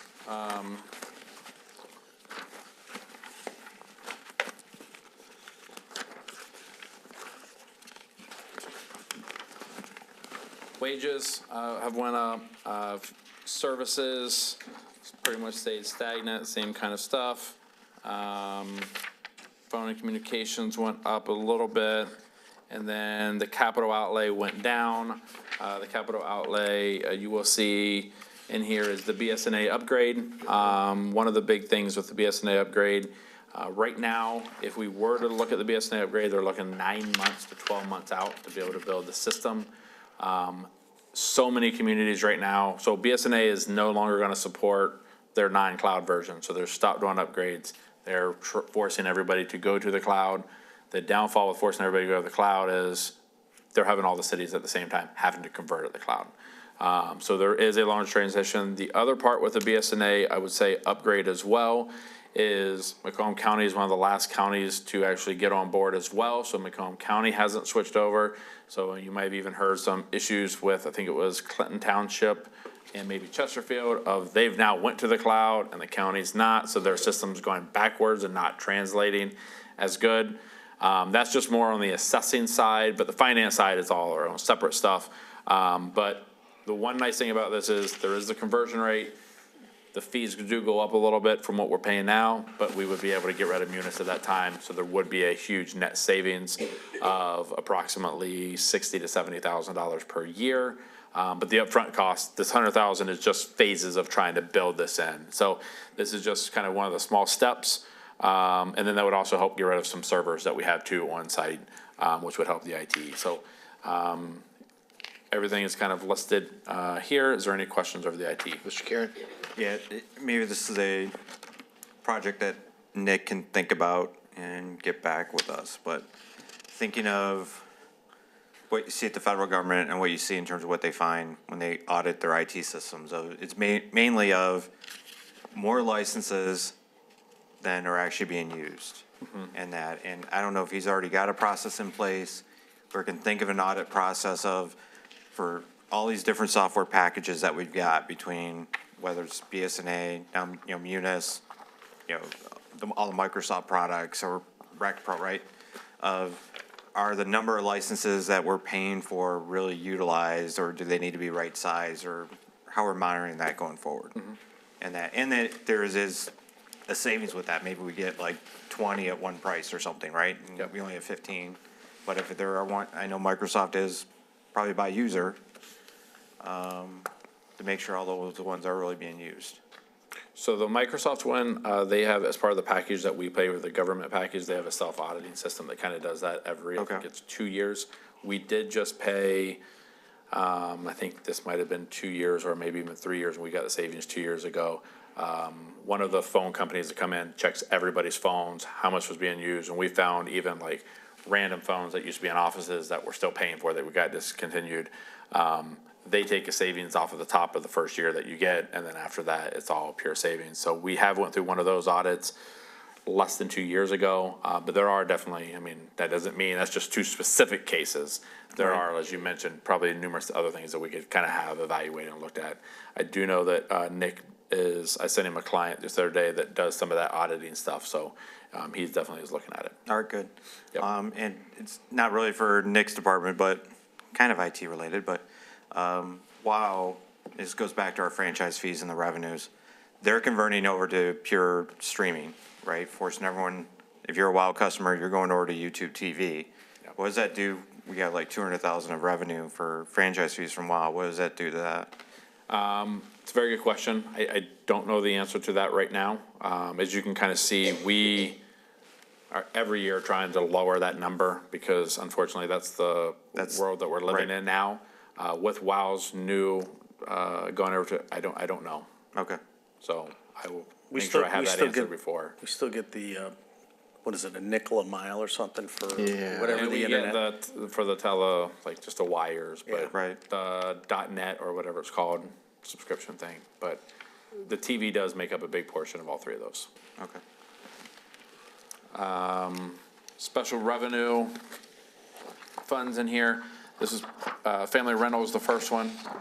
You can kind of see this is a, same budget as last year.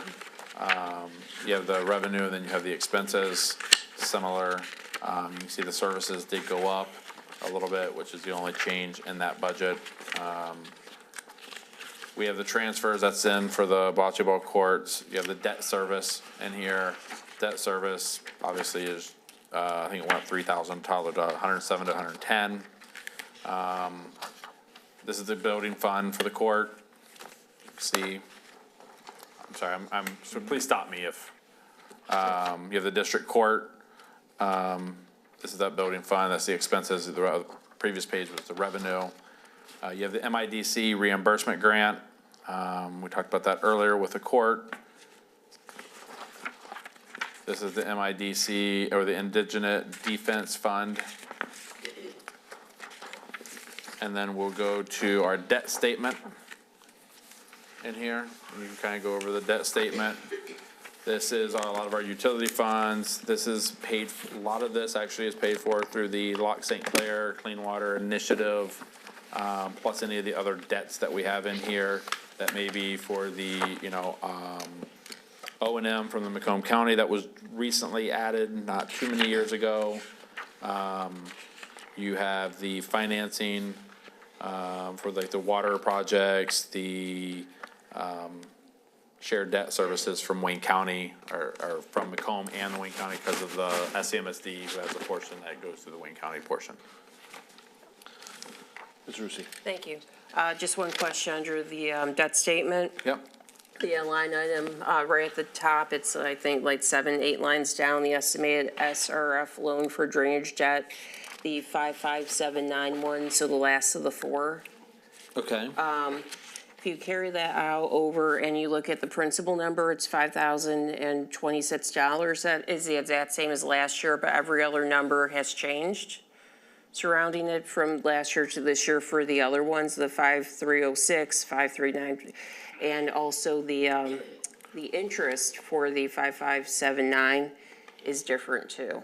So I'm wondering if that 5026 is meant to be the same for the principal, or if it's different because every other number on this one is different. Yeah, so that might be a unintended carryover, because I assume if every other number's changing, that one should be changing too.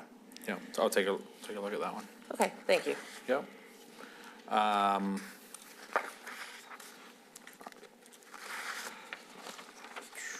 Then we have the transfers for the debt services. Then we have the police and fire operating millage. As you can see, as expenses continually go up, this shows kind of the portion that we're able to fund of the police and fire operating millage, which is 43%, just for clarity, which shows on there. Ms. Rusi.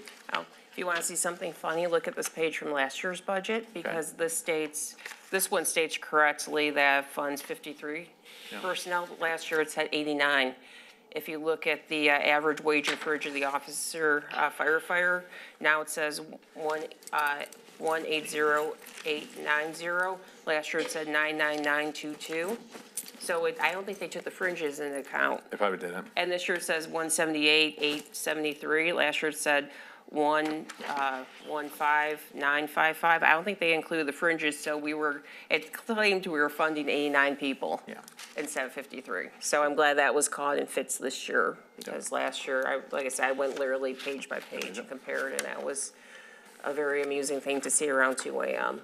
So, and it might still be tonight, I don't know. Right. You got 3 minutes. And then the rest, obviously, some of the budgets and the graphs, I know we email them out, we push them on your table. But that's your, kind of gives you a description of what the percentage is, what the total revenue, where the money's being spent. Summary of full-time positions, no changes. Administrative changes, though, nothing changed there, but you can kind of see how some of our inter-fund transfers happen. Kind of gives you a description of where everything is kind of allocated and transferred. Mr. Karen? Thank you. Yeah, it actually might be helpful on the transfer of funds. It's something that kind of, in multiple of the pages, where it has transfer to fund 101, 61, right? Rather than saying what the fund is. I think 101 is general fund, right? But it was a little confusing understanding on the individual pages where it was going with that. And then also did not see for the Act 345 millage, the worksheet of how the amount of money that we need to raise in that millage is calculated. I know there's some talk of updating that process, and so, but we won't have any documentation for how that was done. So the information we utilized this year was from the worksheets that Renee had kind of been using, that came from Doug Hay, that came from Tim, yeah. And trying to calculate kind of what they had and how they did it. Wasn't tying back in. There were so many errors that we were finding in the Excel sheet. So that was one of the things that, so the number is being set is a safe number to be able to cover the expenses. And we looked at the actuary analysis from Gaylord Roeder of saying, hey, here's what you need, and making sure that we're at least covering John, could you just number. put together an email that explained how you arrived at that number? Because in the past, that's because since that millage is just a calculation, right? It goes up, it goes down, right? And when people ask us about it, it's, nope, it's because we've got these numbers from the actuary and the pension, we get these numbers based on the healthcare. That means we need to raise this amount of money to cover it, and so that's what drives the millage. So if the methodology changed, please explain what that is, and just walk through that. And I'll say, once again, that we'll get that from Renee, because Renee actually still created that number for us. Okay. So we still use Renee's number, but I will say in the future, we're probably going to be at least getting a new Formula 2 council. So I'll get how we use it this year again, which is status quo. Get to us how you arrived at this year's number. Yep. Right. And then our new way, we'll approach 2 council. Okay. But I'll probably say we'll be looking at utilizing the actuary assessment number as our basis. Okay. And probably one other suggestion, because one of the things I did, I went through last year's budget and pulled out like any of the one-time capital expenses, just kind of get a sense check of which ones got done, which ones didn't, and then, make sure we just, rather than carrying over, we're just canceling it out, putting it in the next budget. That might be kind of a list as a city manager's office you might want to have to just track, so we don't have like, kind of like with bridge repairs where we're a year since we talked about bridge repairs, but the project hasn't even started yet. And that, so to kind of stay on top of those. Yep. Thank you. Thank you. Anything else? Nothing. Any audience participation? Move to adjourn. Before we adjourn, thank you. Job well done by Finance Department.